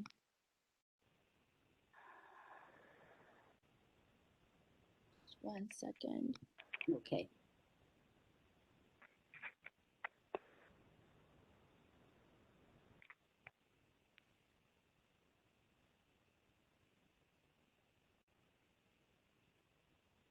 So the first email correspondence pretty much just says, "Hello, my name is so-and-so. I live at so-and-so. And I'm writing on behalf of myself, my neighbors in this building, because of the request for a liquor license with the 2 a.m. call time for the Twiggy space. The facts are this: our buildings are connected with adjoining brick wall. This allows all loud music to reverberate to every floor of our building where people live and sleep. I live in a top floor, and the last time a bar was there, I could tell you what song was playing and the lyrics to it. The bar was in the basement. There's no reason or a restaurant to have a 2 a.m. liquor license unless you also want it to be a bar. Also, I'm the owner of the commercial space next door on the corner of White Street and Church Street. I have had successful restaurants there in the past that did not need a 2 a.m. liquor license or to play loud music. Also, I'm totally supportive of our new businesses that are trying to get their footing, which is why when one of the owners of Twiggy approached me about their outdoor shed and extending it into the space allotted from our commercial space temporarily, I agreed. We have a written agreement that states it should come down by December 31st, 2021. He keeps assuring me that this will happen, but nothing as of yet. I'm not feeling his word is holding much value at this point. Thank you for your consideration. And then the other correspondents voiced similar concerns, which I'll read right now. I live on the other side of the wall and one floor up from 293 Church Street. It's just back-to-back brick walls with no soundproofing. So we've had trouble with interim tenants in that space before. I loosely know the landlord, and I've talked at length with the owner of the space about his plans. It is a small space in the back of the to-go counter where he's trying to make a bar. Capacity will be inherently quite limited, but here are the ingredients that I worry about. A 2 a.m. closing means the guests are there to be a bit rowdy, the subwoofer under the counter, 2 buildings that have proven very good at sharing structure-borne bass, and then the fact that he renegade on an agreement with the 281 Church commercial landlady to get a sidewalk shed out of her frontage speaks to trustworthiness. The owner will argue that his time operating the takeout satisfies his trial period. We haven't seen it operating as a bar, so I think that's a non-starter. What we have seen is an overreaching sidewalk shed and internal trash mess. It's also another one where in 500 feet, we have 21 licenses up competing and inevitably racing to be the loudest. I can go on if you committee would like, but no. All right. Any committee members have any questions, any concerns? I would. Yeah, go on. Yes. Hi. Zara made an introduction. I would like to say a couple of things, if I may. All right, go on. Be very quick. Yeah, of course. About the shed, did you take it down? We were scheduled to take it down at the here in December. My contractor had 2 issues, one around the holidays and just scheduling. He knows it's a priority. I've not reneged on any agreement. 45% of my contractor's team contracted COVID with the Omicron spike late in December. All right. And I can't get him here to fix a leaky faucet. They're just buried. And I will, as I've said to Ms. Whitman, I am committed to changing, revising the shed. My contractor has my deposit for $4,500. He's cashed the check. He can't get here. I'm doing the best I can. Okay. So what else do you want to say? That's specifically to that. And there's no reason for anybody to think that I haven't kept my word. We've run this, the Twiggy to Go pop-up, which is not a pop-up. It's become a real store. And we have we have roughly 3,800 customers a month from the community, their gallery owners, the residents. We run a very sound business. We've got a 2,000 square foot kitchen in the basement. The only reason I did the store is because I had to pop up something so that I could continue to retain my team and my workforce and continue to move the business forward. The business plan that I'm moving forward with now with this alteration is fundamentally the same bar restaurant that I had planned for the entire space. I just don't want to forego a really neat concept that the communities all told me. Everyone in the communities told me they're very happy the store is here. And like I said, we have, 3,000 plus people through the store on a regular basis. So, we're talking about 30 seats of dining in the back. Can I ask a question, Susan? And I'd just like to address quickly before you shoot to the committee that when they're doing the build out for the rear, that will include soundproofing tiles, which should address the issues with noise. emanating from the space and going to any adjacent buildings and residents and tenants above. Thank you, Sahara. I would like to add one thing, Susan. I'm sorry. This is a high-end 30-seat restaurant. This is not a, it's not a bar. I got it, Thomas. Okay. Susan, can I ask them a Sorry. question, Susan? This is Mitchell. Yes, please go on, Okay, Mitch. Zara and Thomas, just one thing, taking you at your word, and I have no reason not to, that as far as just ambient music in a high-end place, there's really no, for the ambient music, there's no need for a subwoofer under the counter.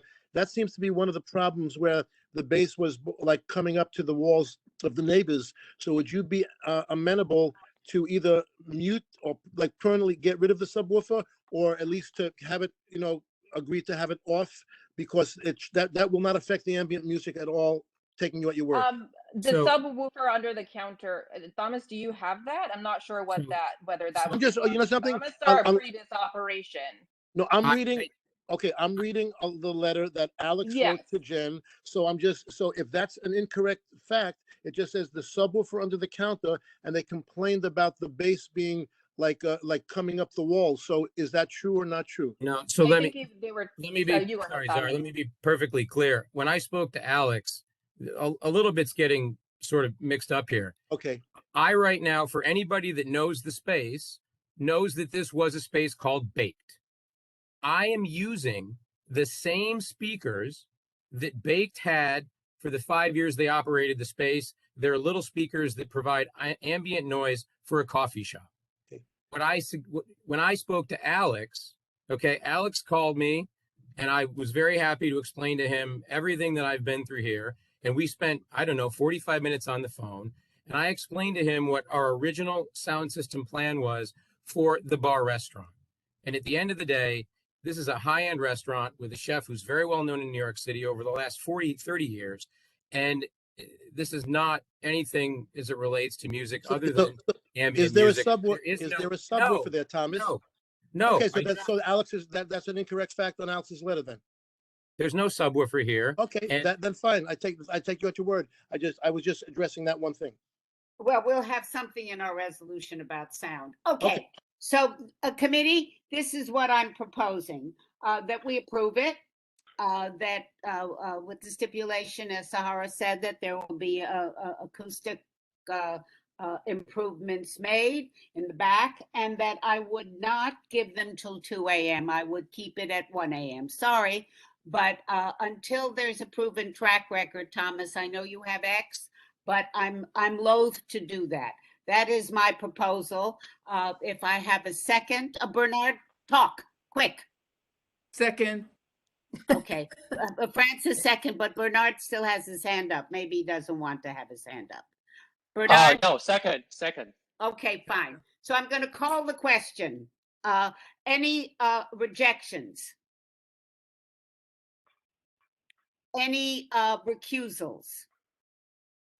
Any rejections, recusals, abstentions? I'm taking that everybody is in favor. You've got it, except you don't have your hour. You can come back in a year and talk to us. Is the 1 a.m. but is 1 a.m. How you do?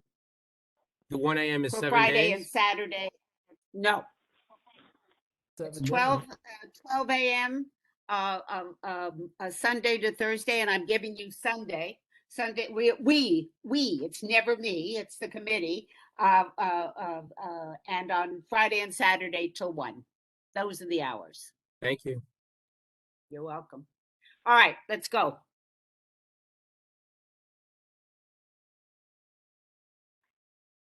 We didn't do 50 Varick. What do we, it's really just a renewal. Am I correct, Jen? What am I missing? Oh, I know what I'm missing, and I want you all to listen. And if we renew it, I would like to put a letter. I'd like it to go. There is a complaint around the whole parking and traffic pattern at 50 Varick. And so I would like to submit, I don't have any trouble renewing it, but I'd like to submit, I'd like to recommend that whoever wrote the complaint go to the quality of life. And I would like to attach a letter to the approval of the renewal stating that there is some issue around parking.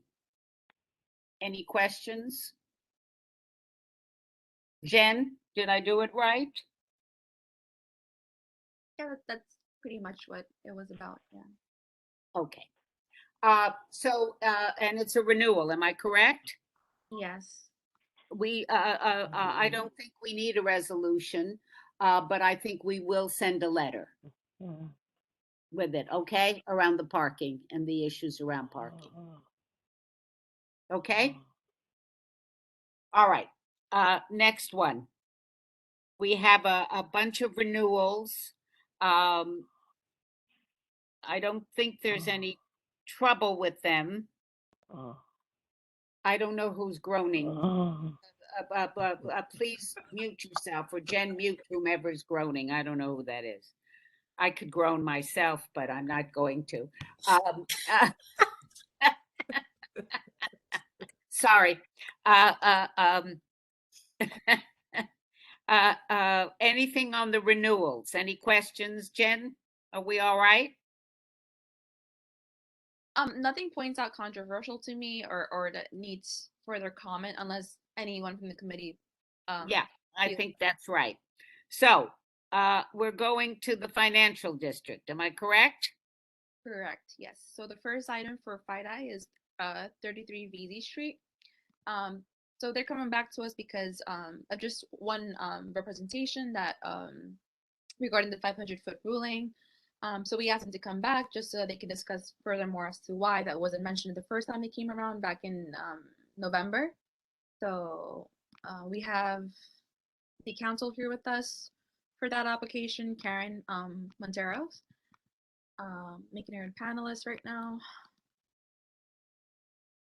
Oh wait, what?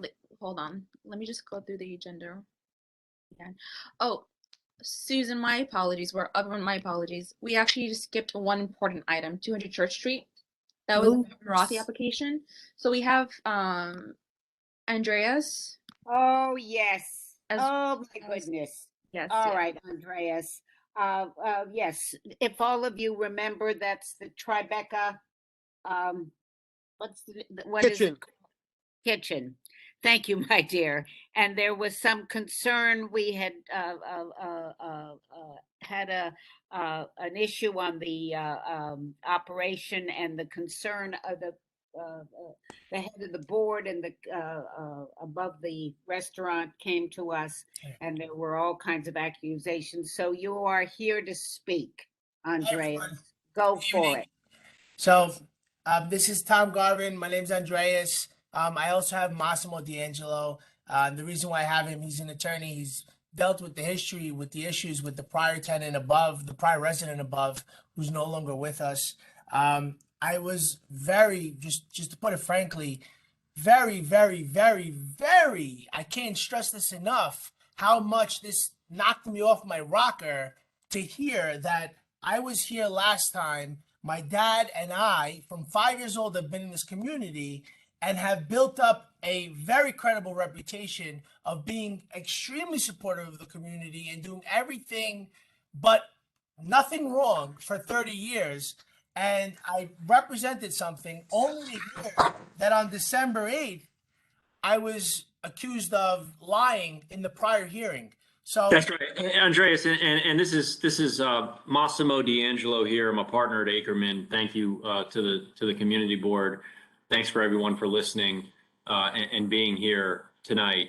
Just to interject and give a level of background, not sure how many people know of Andreas in the community. I first met his father, and I was retained by his father, the late Andreas Koutsoudakas, who lost his life during the early part of the pandemic.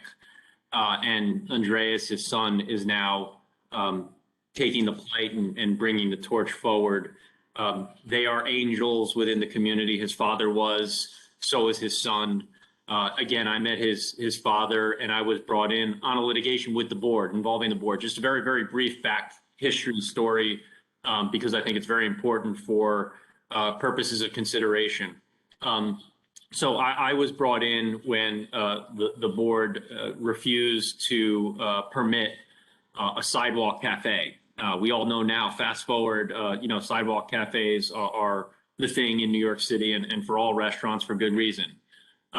So ultimately that lawsuit was settled, but the board effectively withheld that approval to play Andreas's father and Tribeca's kitchen as a pawn in this entire scenario. Ultimately, thankfully, like I said, it worked out. Andreas and his son in particular have been bastions of the community. They always give back. Everyone knows them. This is the essence of New York City and business. So Andreas has stepped up. He's been on television. He's worked directly with Andrew Ridgie on the New York City Hospitality Alliance.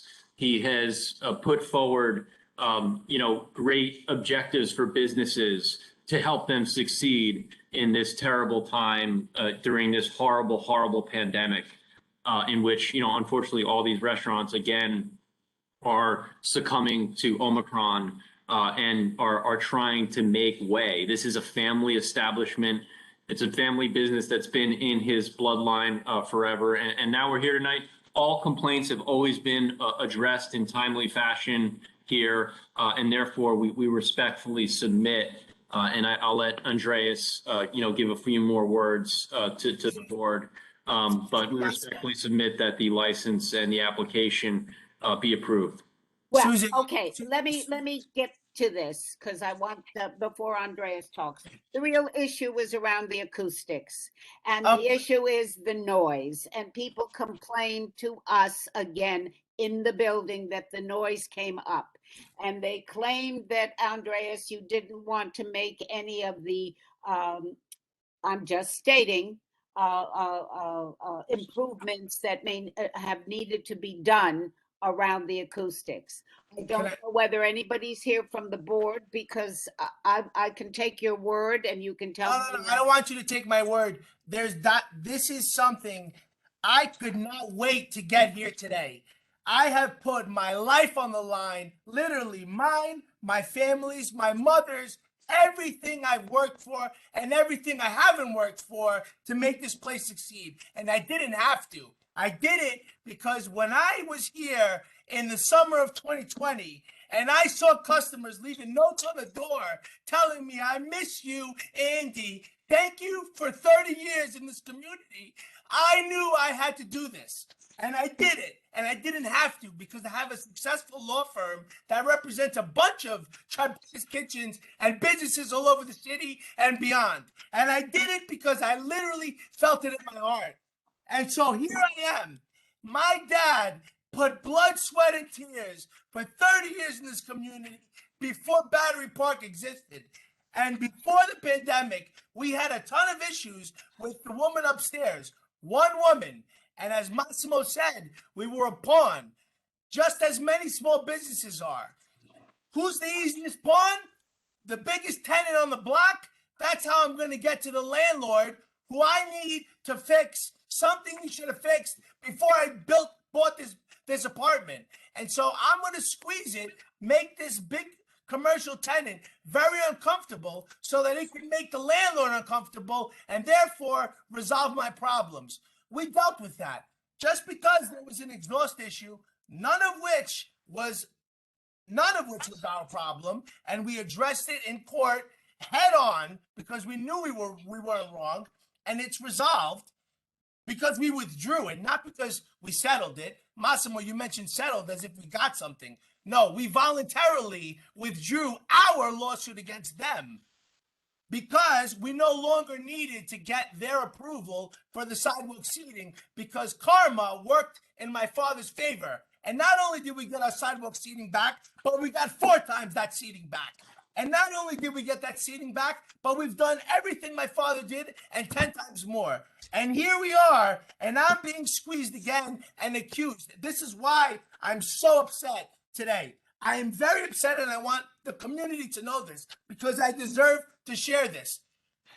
My father, I've been accused. I would have never bought. The woman upstairs said, the one person, by the way, not the condo board, one person, she said, I would have never bought this apartment. Don't you think my apartment is worth it?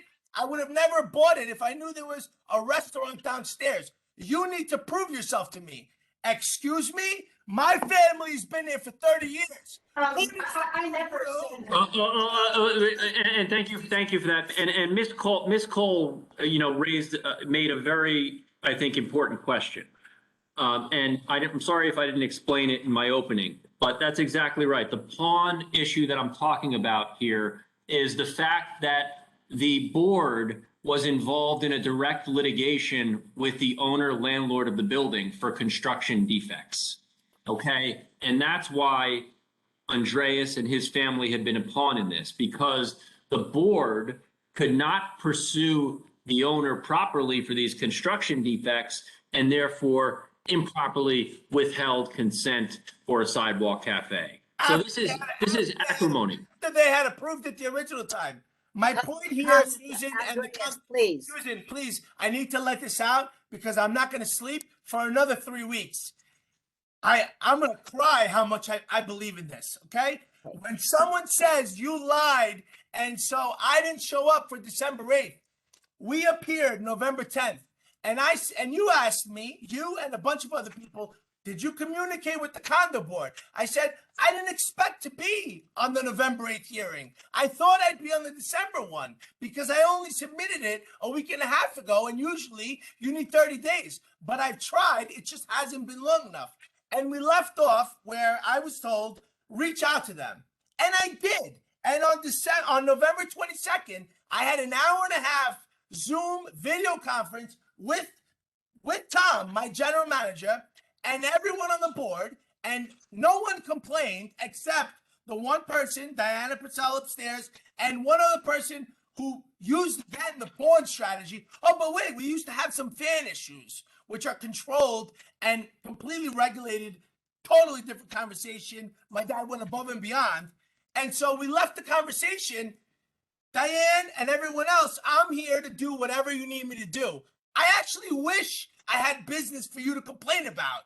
I'm barely paying my rent. I have more dollars in rent than customers because of what I'm doing. Again, I'm here committed to this community. So December 8th, after I had already received approval from the condo board that I was approved for not only the extension, which the community board approved, but also the 8 a.m. permit for New Year's Eve, which I voluntarily, strictly because it's not in my family's blood to have that party, and I had only requested it for optionality, survival, I had withdrawn it myself, which is why it didn't appear on December 8th. But Miss Diane appeared on December 8th. And at December 8th, which I didn't appear because I had nothing to say, she said I did not reach out to them and that there's been a number of complaints. Well, I'm here to tell you there have been no complaints. If there have been, none of them have been brought to my attention, either by her or anyone on the condo board or through my attorney or through the police department. And my reputation and the Kutsadakis reputation is very important. My father came here with nothing and he spent his life in the Tribeca community. And I am very, very adamant about nothing interfering with that. I don't care if I get this extension or not. No one is going to interfere with my father's reputation in this community. And everybody knows it's a well worth reputation. Okay. This establishment, this is an angel. You're dealing with an angel in the community, right. which gives back to the community. And there's been no complaints. There have been no complaints. There have been no complaints outside of the board's retribution. No, not the boards. The person who lives upstairs, and it's not the board. Unit owner. Well, it's a unit owner control. Amazing neighbors. Everybody, shush. Enough. I've had it. I don't doubt your veracity. I'm not into that. What we've got in front of us and what I want to do is you are asking for something that is a change in your method of operation. And that's what we have to discuss, all right, at this moment in time. And what you are asking for, if I understand correctly, is you want to have a DJ and live music for No, or private. one or the other. One or the other. And I'm going to speak as a lawyer here. I could easily say, and I already have. I have a request for a wedding, and thank God I do, right? Because I'm trying to keep this place alive, to keep all of these employees employed. But you're telling a band or a DJ, it's one or the other. It's strictly for weddings, christenings, bar mitzvahs, retirement parties. All right, Andreas, I have a question. Sure. So, the live music for special or private events, is it going to be a DJ or is it going to be? It's either a band or a DJ. I'm so totally confused. Some people can't afford a $10,000 band, but some people can afford a $1,500, DJ, right? That's what I'm talking about. All right. And how many events like this do you intend to have a month? God willing, I have one every Friday and Saturday. But the stipulation in November was goodwill, let's see how you behave for a month, only Fridays and Saturdays. And I said, no problem. I don't think I'm even going to come close to that. And I don't think I'm going to come close to that. And I'm willing to cut off cut off Sundays on top of it. I don't care about Sundays. Okay. So I need to be competitive. Jen, did we write a resolution? I'm so, I'm like, yes, we did write a resolution. We did. And we also, we did, yeah. And it was a little unusual because I think, if I remember correctly, that we asked the SLA if we could retract our prior approval of something. Based on one person's false statements. And that's what I'm upset about. Yeah, I'd like the opportunity to speak when possible. Sure. You will. So this is where we are. We are, in essence, you are asking for nothing different than the resolution we approved in November. Am I correct? Correct. And the hours, nothing. Even better than that, just as a further example, if there is something just to show that I'm not here to throw DJ Tiesto into the corner of Dwayne and Church. That's not my world. I'm married with 2 kids. I'm a partner, a founding partner of a big law firm that represents mom and pop shops. That's not my world. If it makes anyone feel better to say, under no circumstances will I be open past 10 o'clock on Sundays, I'll do that as well. But remember, I'm already opened until midnight every single night of the week, right? All I'm asking for is only when I have a full closeout private event and when they want a DJ or a band, 4 times a month max, Fridays and Saturdays only, that I'm able to do so. That's it. Okay. Karen, you want to say something? Go. Yeah, I mean, I think Diana is here. I think she's the person we probably need to hear from. My memory is that we were told that on several occasions, you, Mr. Koutsoudakis, you were asked to get some kind of representation from the board, that they approved what it was you wanted to do. And then when we heard from the board, what we found out was that you didn't do that.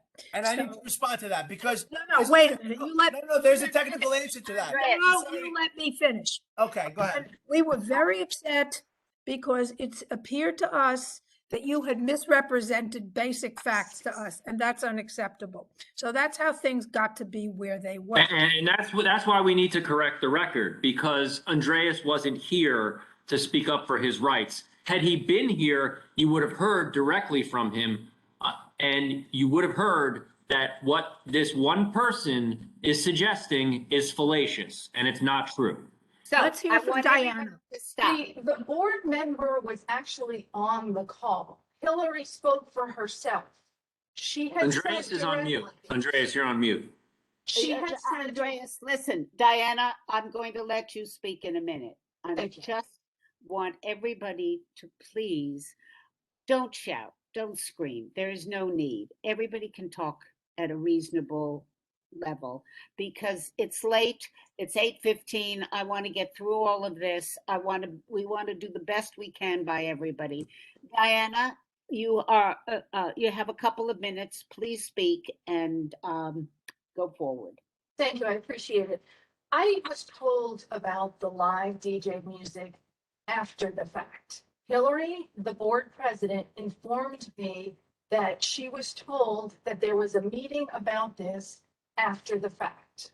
She then, both her and I were at that December 8th meeting talking about it, and she had said that she was never confronted about this issue until after the fact. She also went so far as to say that the board did not approve of this, given the issues that I have. I had never said that I was representing anyone else other than myself and my son. My apartment is the footprint of the restaurant. So no one else is directly affected by this but me.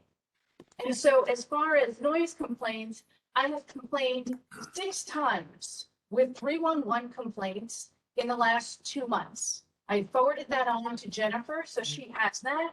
I've spoken directly to Kevin. Anyone can make a 311 complaint. Can I Anyone finish? can make a complaint. Could you Andreas, let me I'm going to speak at this mute point? you. Diana has a turn to speak. All right? Go on, I've Diana. actually gone down there this past Sunday is the perfect example, and you can ask Kevin. I asked him why it's live, why is the music being placed outside? To which he said, I don't know. And I don't know why it's playing. There's no one sitting outside. And I said, and it's really loud in here. He said, you're right. So it's not even just 311 calls. I've actually been there several times. Kevin can attest to this, your host. He said, you're right, it is loud.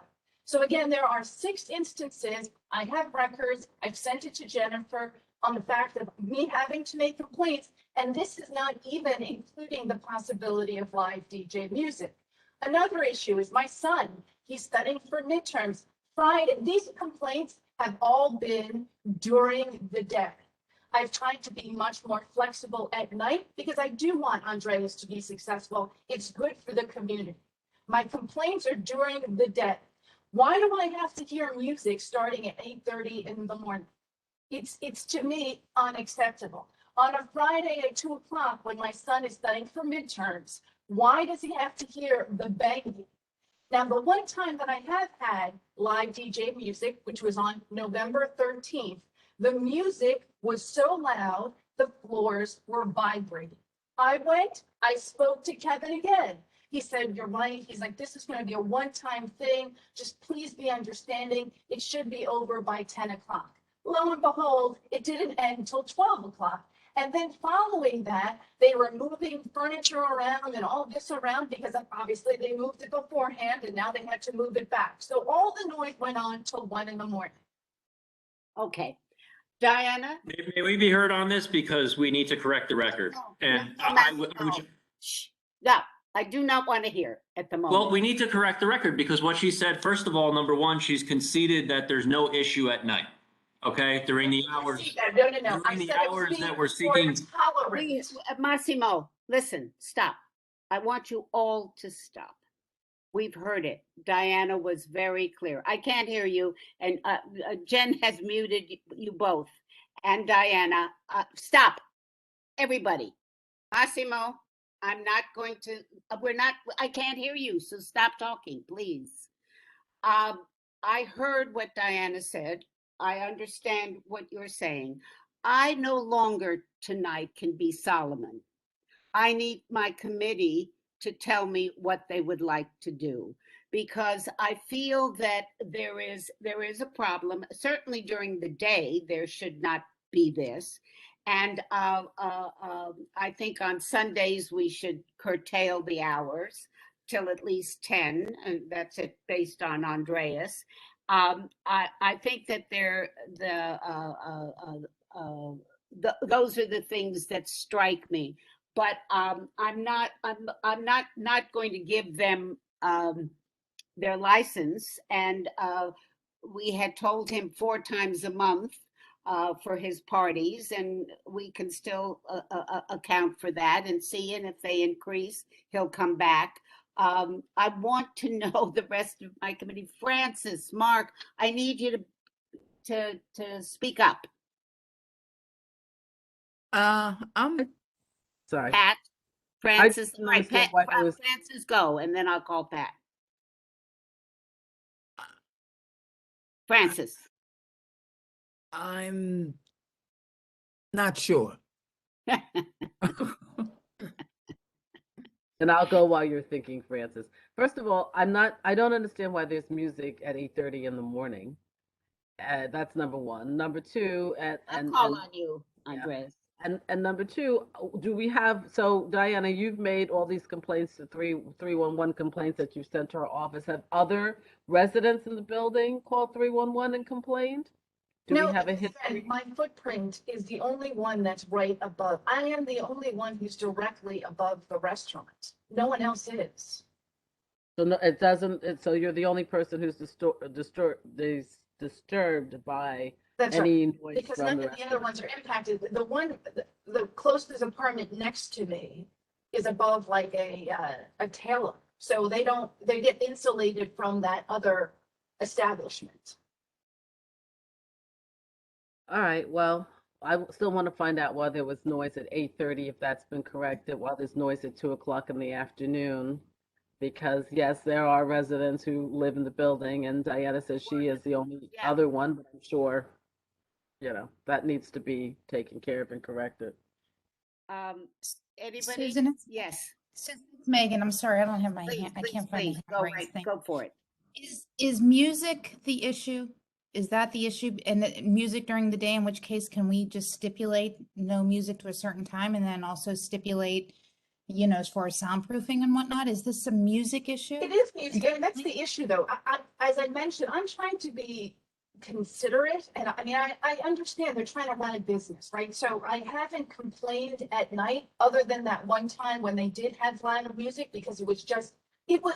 And I'm sorry to interrupt you. I understand. I heard earlier. So I guess I'm just asking, would stipulating to hours of music and maybe soundproofing resolve the issue? I'm going to let Andres can live with Let a me- lot of music.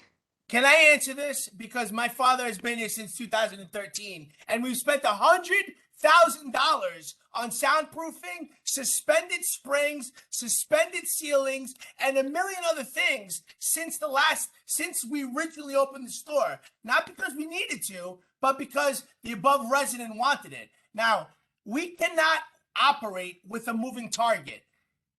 As far as I know, as far as I've attended community board hearings, please let me say this. The issue is always, well, you haven't been here for 4 months, so you got to wait 6 months until you get to 1 a.m. After you've been here for 6 months, then you can go to 1 a.m. Well, wait a minute. Now we're talking about daytime? Do you know what is being referred to? You're talking about brown-eyed girls music at like a decimal point in underneath the awning facing down. There's a reason why only one person hears it. And again, no. I'm speaking now. I cannot be interrupted. I have to go into executive session. I have to butt in here.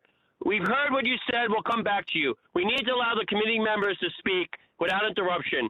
I can't take it anymore. You're just annoying me now. And I don't know about anyone else. We have to finish this business and let the committee members express how they feel, and then we'll come back to you later. Please promise me.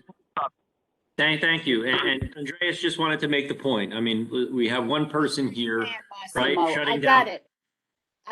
Shutting down a potential business where, the money's needed and we need to feed the. Nobody wants to shut the business down. So you have to trust us.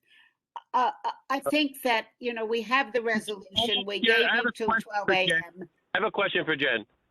Because I'm on the phone, and with everything that went on for the last 45 minutes, what exactly is the application requesting?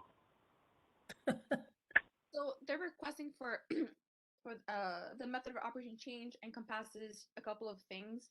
So it's an extension of hours for certain days. So what is that? Tell me, go over that.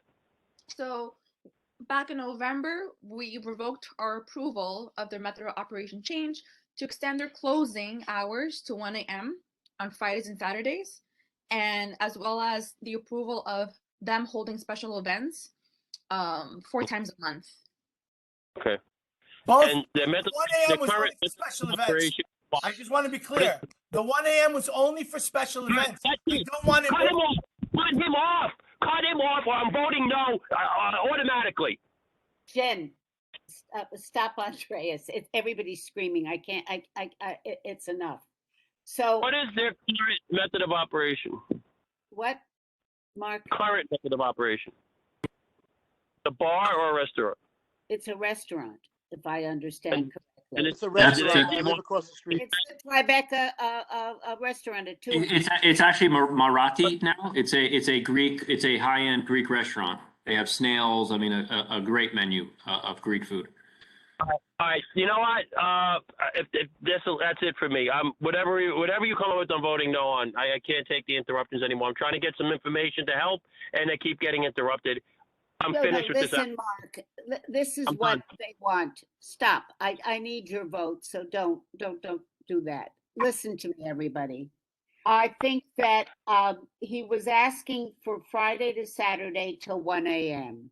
And we had approved 4 times a month and that's for only when he has a special event. We gave him Sunday, really it's reinstating the resolution that we voted in favor for, with a caveat that he try, if he can, and I'm not sure it's possible, to work out something with the upstairs neighbor in some way and to limit the music during the daytime, except during the special event if he has a wedding or something on a Friday or a Saturday or however he's doing it. That's my proposal. I don't want him out of business. By the way, Susan, what the lawyer said about that there's one person here, that's not relevant if their complaint is legitimate. If it's one person that has a legitimate complaint about noise and quality of life issues, then it needs to be addressed. Just because it's one person doesn't matter. I agree with you, Mark. I don't disagree. And this is a person who's right on top of it. And she was very articulate and explained that it's her footprint. So I think, Massimo, we will I'm going to propose that we reinstate the November 23rd resolution that we will vote on again, with all the stipulations in it, and that I am going to suggest that when we redo this, that we put in the issue of the upstairs neighbor who is directly with the footprint, and that you try to work something out, and that you try to at least keep your music at a decibel level that is reasonable and does not begin at 8 o'clock in the morning, whatever day of the week it is. And that is my proposal. And if my committee is in agreement, I'd like to have a second and take a vote on it and move on. Sure. And just to Mark makes a good point. Yes, it could be one person, but when that complaint, Mark, is not substantiated, it's something different. And, you put tremendous. Don't go there, Massimo. Please don't, because she was a very articulate spokesperson for herself. Okay. It wasn't something that she wasn't a hysterical woman. I don't think she is. I think she's trying to do the best she can. Unfortunately, there's a problem. All right. Susan, may I say something, Susan?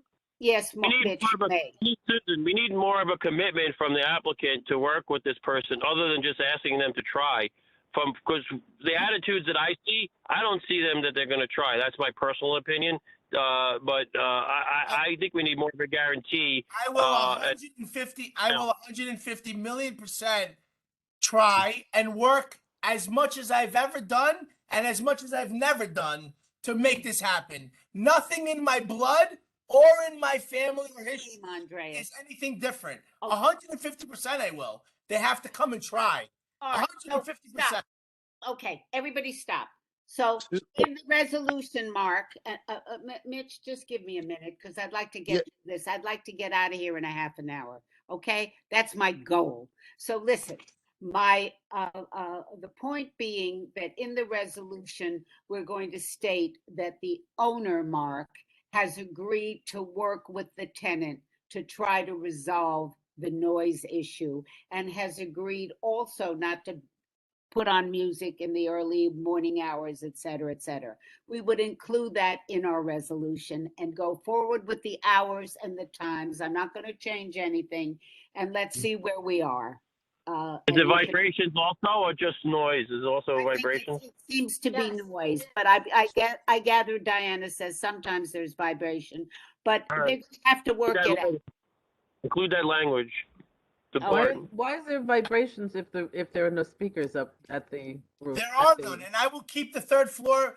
I will keep the third floor. I literally, when I took over the restaurant, I created zones. I will permanently shut down the third floor speakers so that there's no vibrations. The closest area, the store has first floor, a couple steps up, second floor, and then a mezzanine. The mezzanine is the closest area to Diane's apartment. I will never turn that open for private parties, okay? Thank you. Great. Thank you. All right. So just consult the sound engineer, and you can set speakers up so they don't vibrate. Yeah, we did. No, Susan? Done that. We've done that.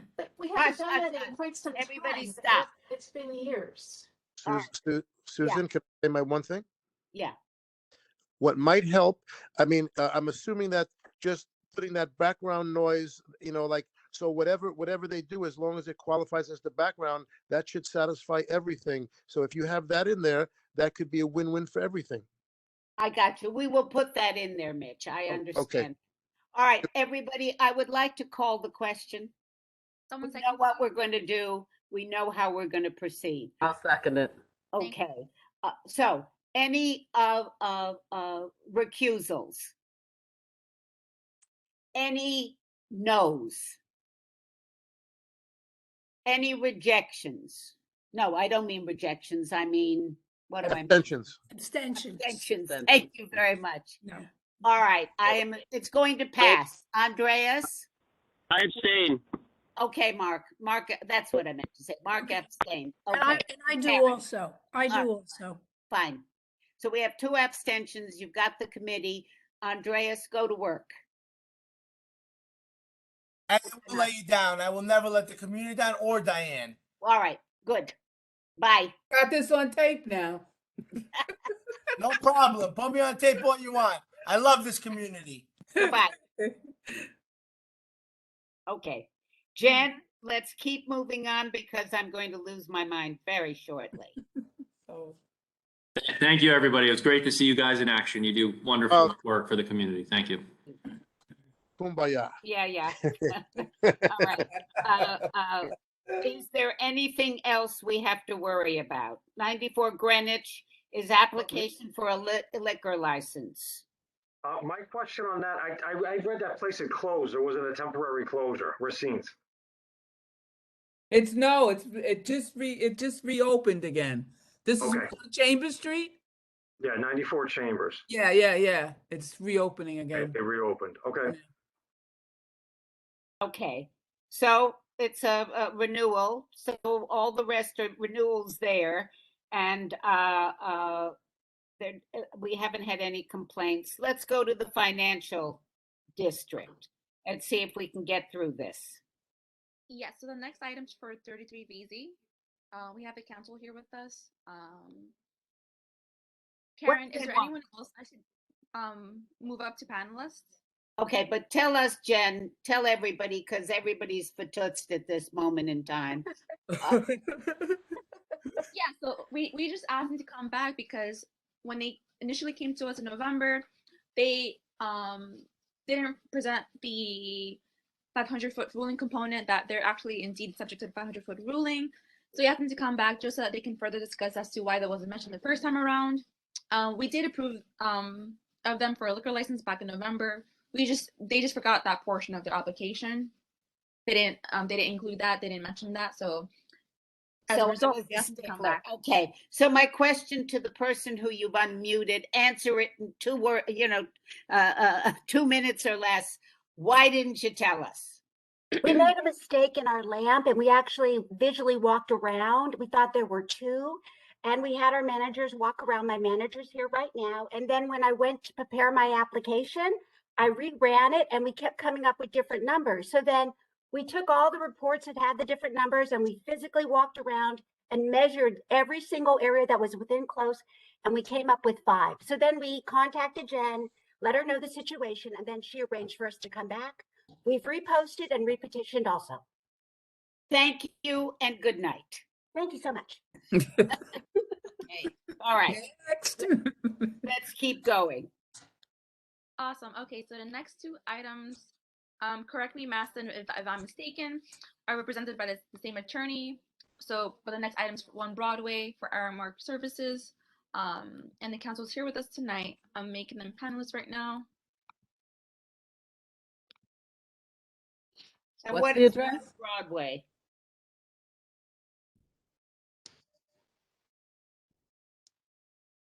This is the catering, right? Yeah, Yes. I think, right?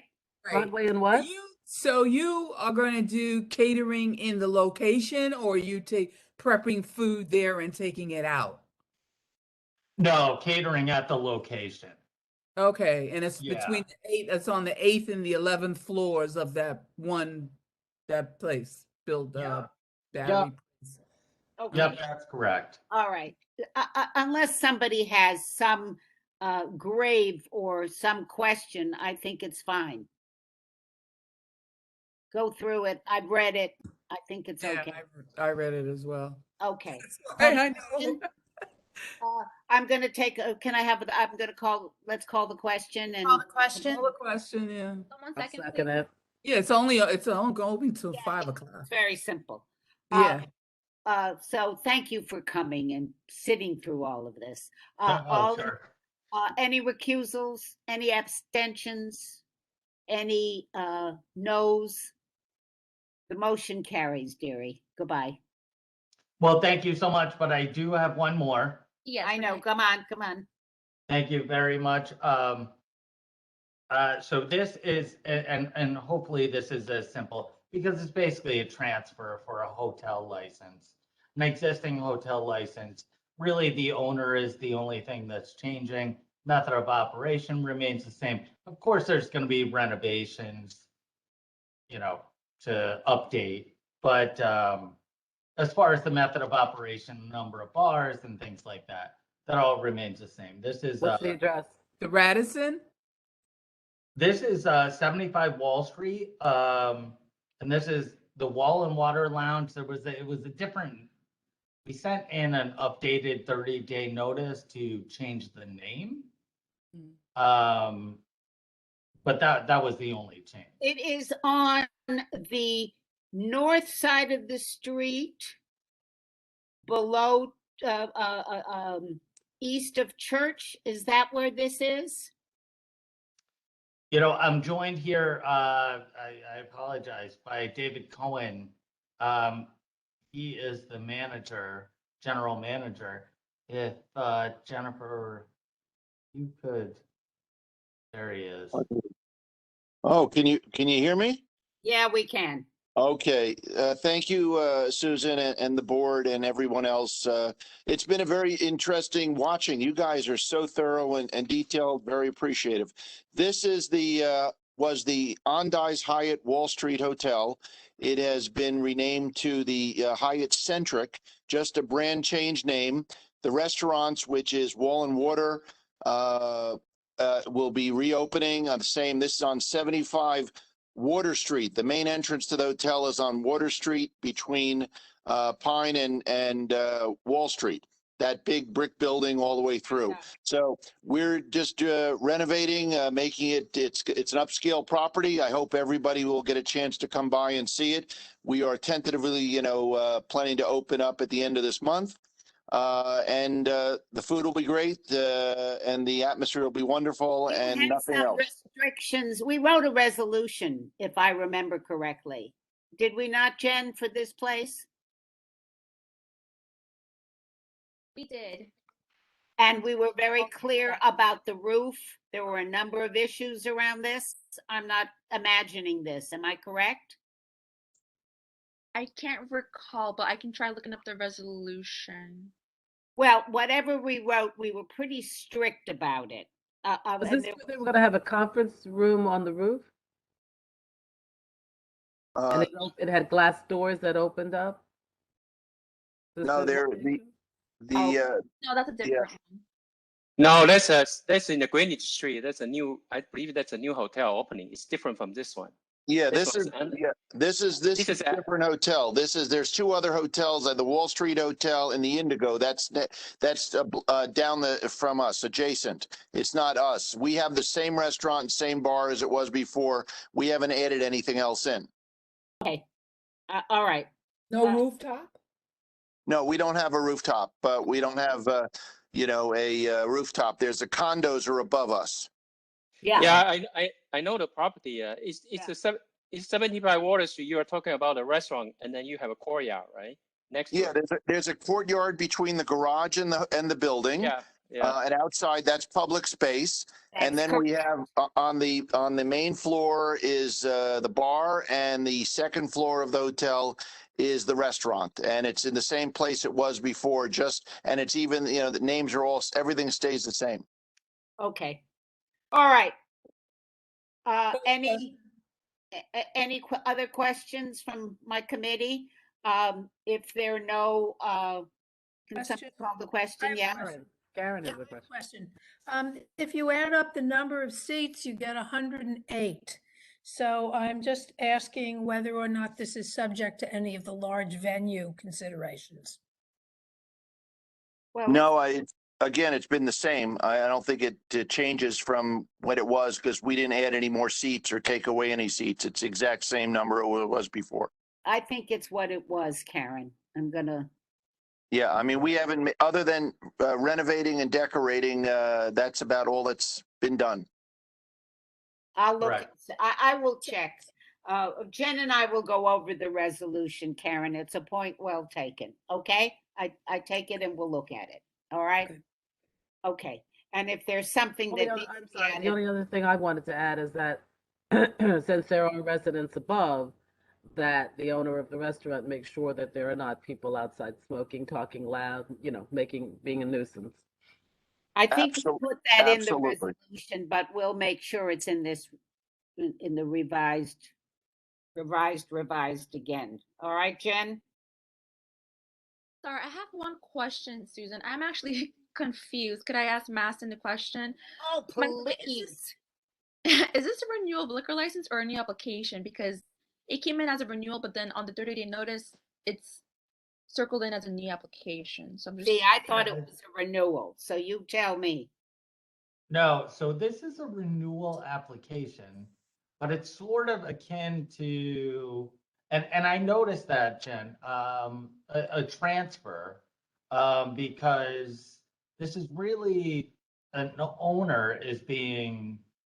There's a different owner, but there's still a license. It's the same license, essentially, or the same premises. Nothing's really changing other than the owner. But a transfer is really more akin to a new license. So I think the 75 person issue is alive here.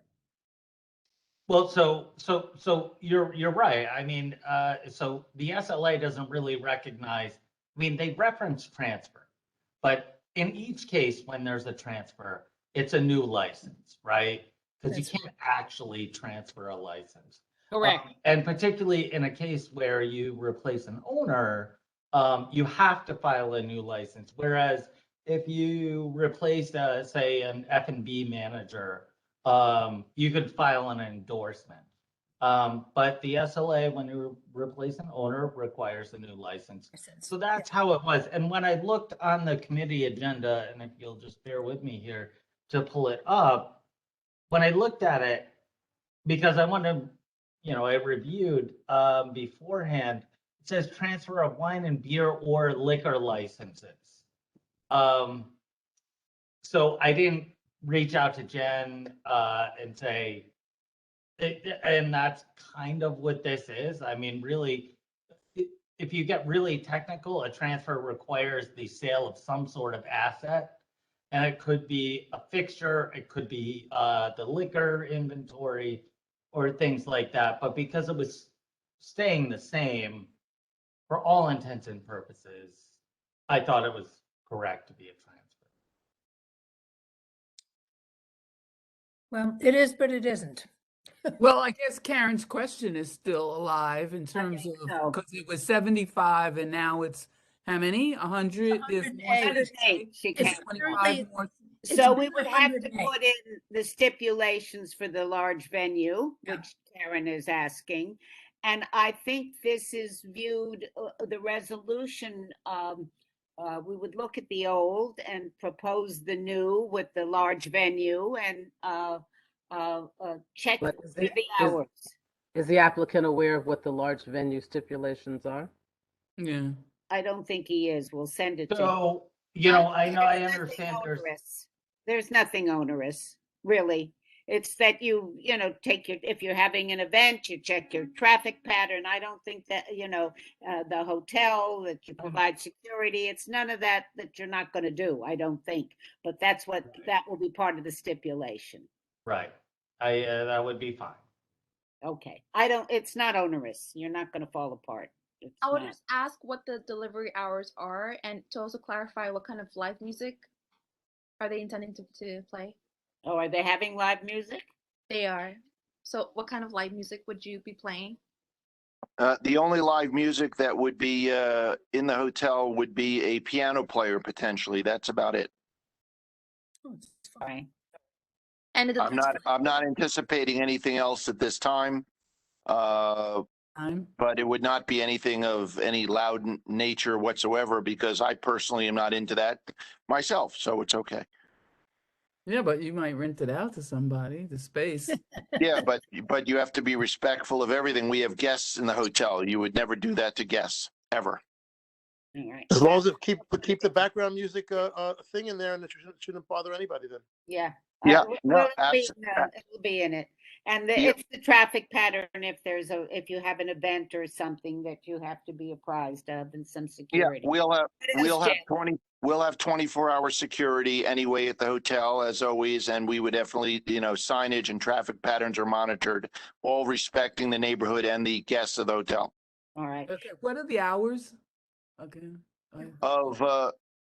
Well, the bar has hours right now of 12 to 12, and the restaurant is from breakfast 6:30 until 10:30 in the evening, dinner. I remember. I do remember that. And then the one thing is, when are your deliveries? Jen wants to know.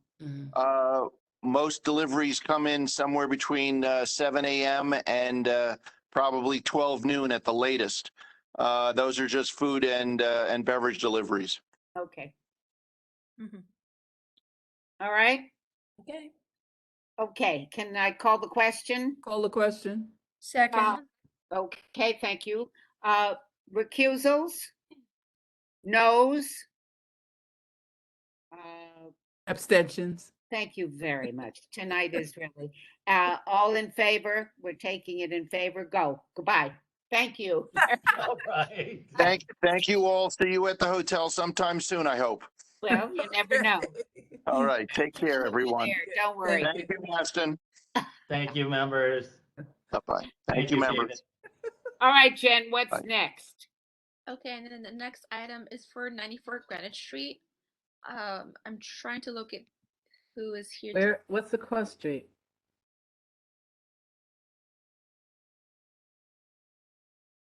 Tell you, I'll look on my map.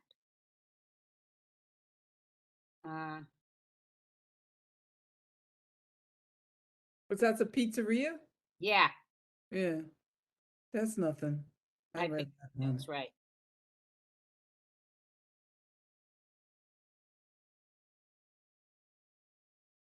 Is it by me? Is it Rector? Or is it? No, it's further up.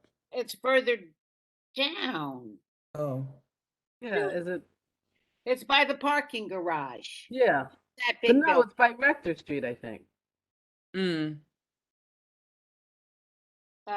by Because yeah. Yeah, it's there isn't actually- anything by it's actually on parking Rector garage. Street. There, yeah. It's Rector. Yeah. There's nothing there. Okay. Can we approve it? Yeah, I mean, I don't have any issues with it. What is it? Pizza. Pizzeria. Oh. But it should be in Greenwich South, not in financial. This is not the financial district. You know how Pat gets. Yes, Corner of exactly. Greenwich and Rector. Yeah. This is When not does- the financial district. What are their hours?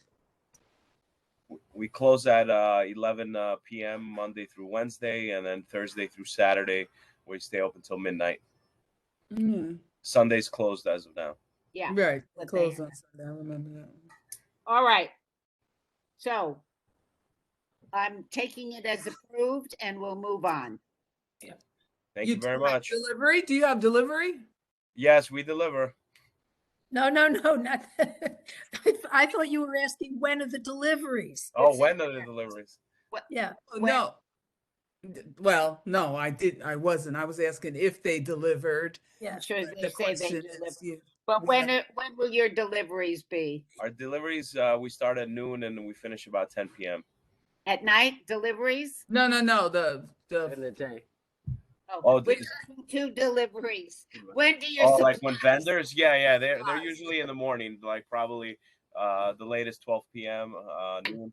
Fine. Let me just ask a question. You're diagonally across from George's, correct?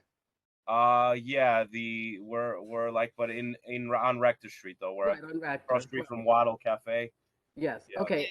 Jen, just keep them in mind because I'll be calling you, asking you. I need to reach out to them about another issue that's going to be happening. All right. Okay. Thank you. Okay. Thank you. Thank you very much. Good night. Good night. Good night. Great. What else? Great meeting. Yeah, right. Very entertaining. Yeah, sure. For you, yeah. Yeah, right. I have 10 South Street, 1 Liberty Plaza. 10 South Street is Cipriani's. They want to go till 4:00 in the morning, but they're down there by the boats. I want to say something. I'm against 4:00 in the morning anywhere anymore. Yeah, but they're down there by the ferry. They're The not ferry, around.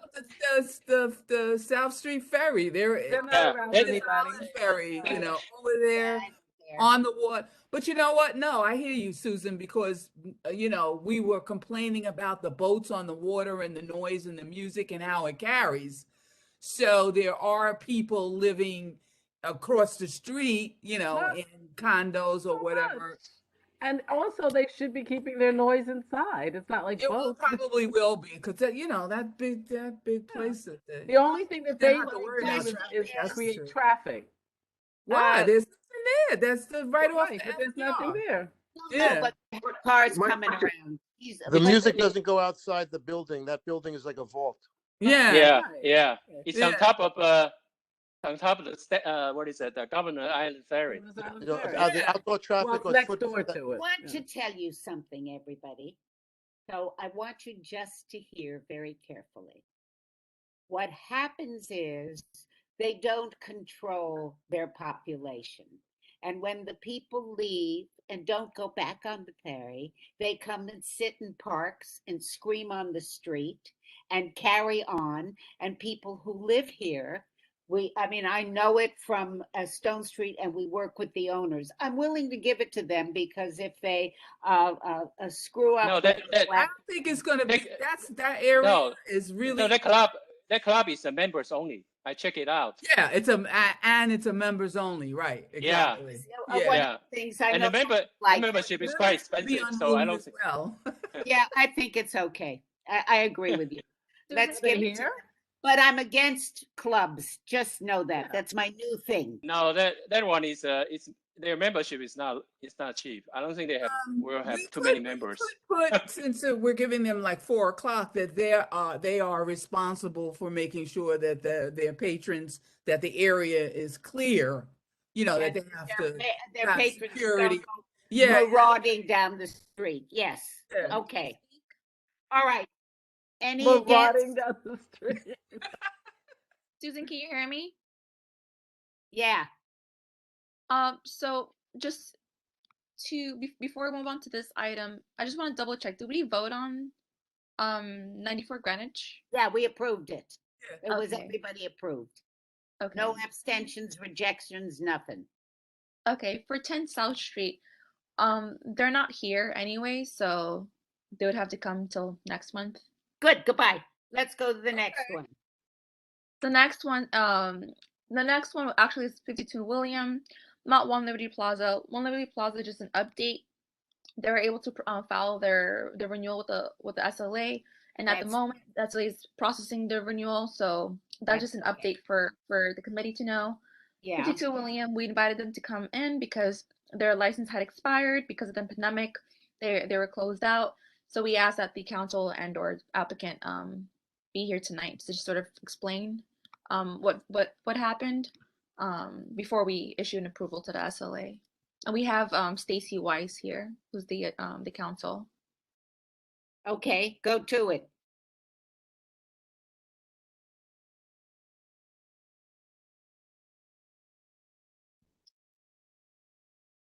Stacy, can you unmute yourself, or you're unmuted and you want to answer the question? Oh, we also have Brian McSherry here as well. No, I don't need everybody. We need the question answered, right, Jen? Yes, hello, can you hear me? Yeah, go. Okay.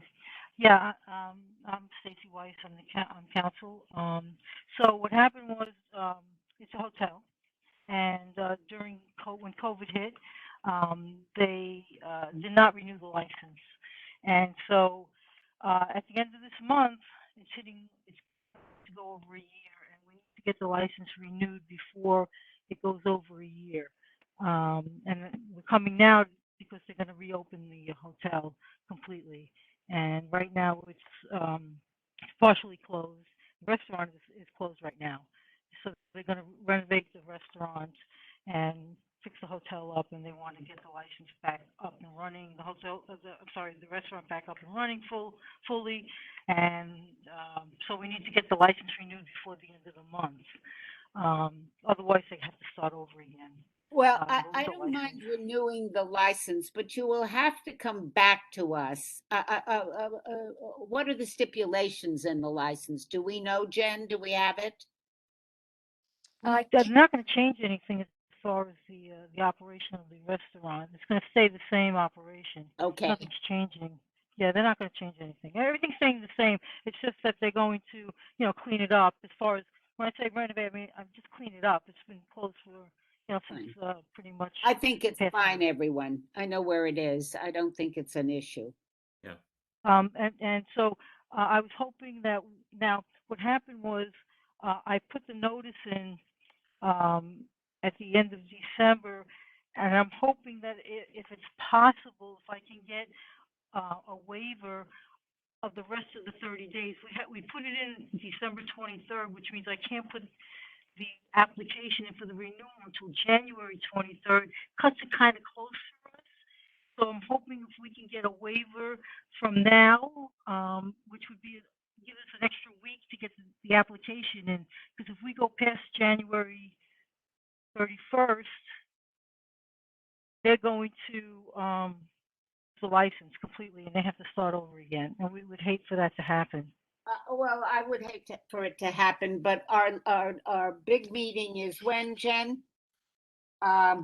It's the 25th, 25. Oh, 25th. Oh, wow. Yeah. That's even past the time because I can put the application in. Because we could put the application as of the 23rd. I was hoping that we could at least get it in like by tomorrow or the next day so we can, guarantee us extra time, extra couple of days, try to get that pushing. Anybody have trouble with this? Anybody? No. All right, we'll give you a letter. I think a letter can go with this, and but we won't have the resolution for you. But we will give you a letter that we will vote on it, and we will have the, at this moment, if someone will second after I say this, you have the approval of the licensing committee of the community board. All right? No way, but there would be no way you could waive the 30 days, huh? You couldn't waive the 30 days for us? That we're not allowed to, are we? I don't think we're allowed to. Yes, you are. You are allowed to. I've gotten it from other community boards. Community boards can waive the 30 days because it's a statutory, it's a rule, but the community boards are allowed to waive it. I mean, I could actually email you waivers from other community boards to show you that they can be done. it's not an issue at all. You're allowed to do that. I have it from other community boards. I actually have a community board 3 and 2. They've done it for me. I don't have any trouble at this moment with the hotel. Do you? Anybody? I don't think so. I mean, I can send you an example. Send Jen an example and we'll do it. I'll send it to Jennifer, okay? Yes. Send her an example. Yeah, absolutely. That'd be great. That would be fantastic. All right, really so I'm appreciate gonna that. Okay. ask you to call the question, and unless there's a no or an abstention, we'll go for it. Thank you. Do I have a second, a blah, blah, blah? Second. Thank you. And no recusals, rejections? I'm abstaining. I didn't listen. Oh, shame on you, Karen. Okay, one abstention. I don't know, I don't want to listen anymore. Listen, it's 9:01. I have to. 3 hours later, I had to. But I would appreciate it. I'll send the example to Jennifer. Yes, do it all. Thank together. you. Okay, thank you so much. Appreciate it. Yeah. Have a great evening. So I Stay think safe. that's it, Jen, right? That is What's it. that? Oh, yeah. I think everybody, you should applaud yourselves because everybody, thank you, Bernard. Thank you, everybody, for sticking it out. Okay. Oh, we done? You're That's it? welcome. We are done. Great. All right. Okay. Bye. Good night. Susan, can I Happy ask Happy Jennifer? New Year, everybody.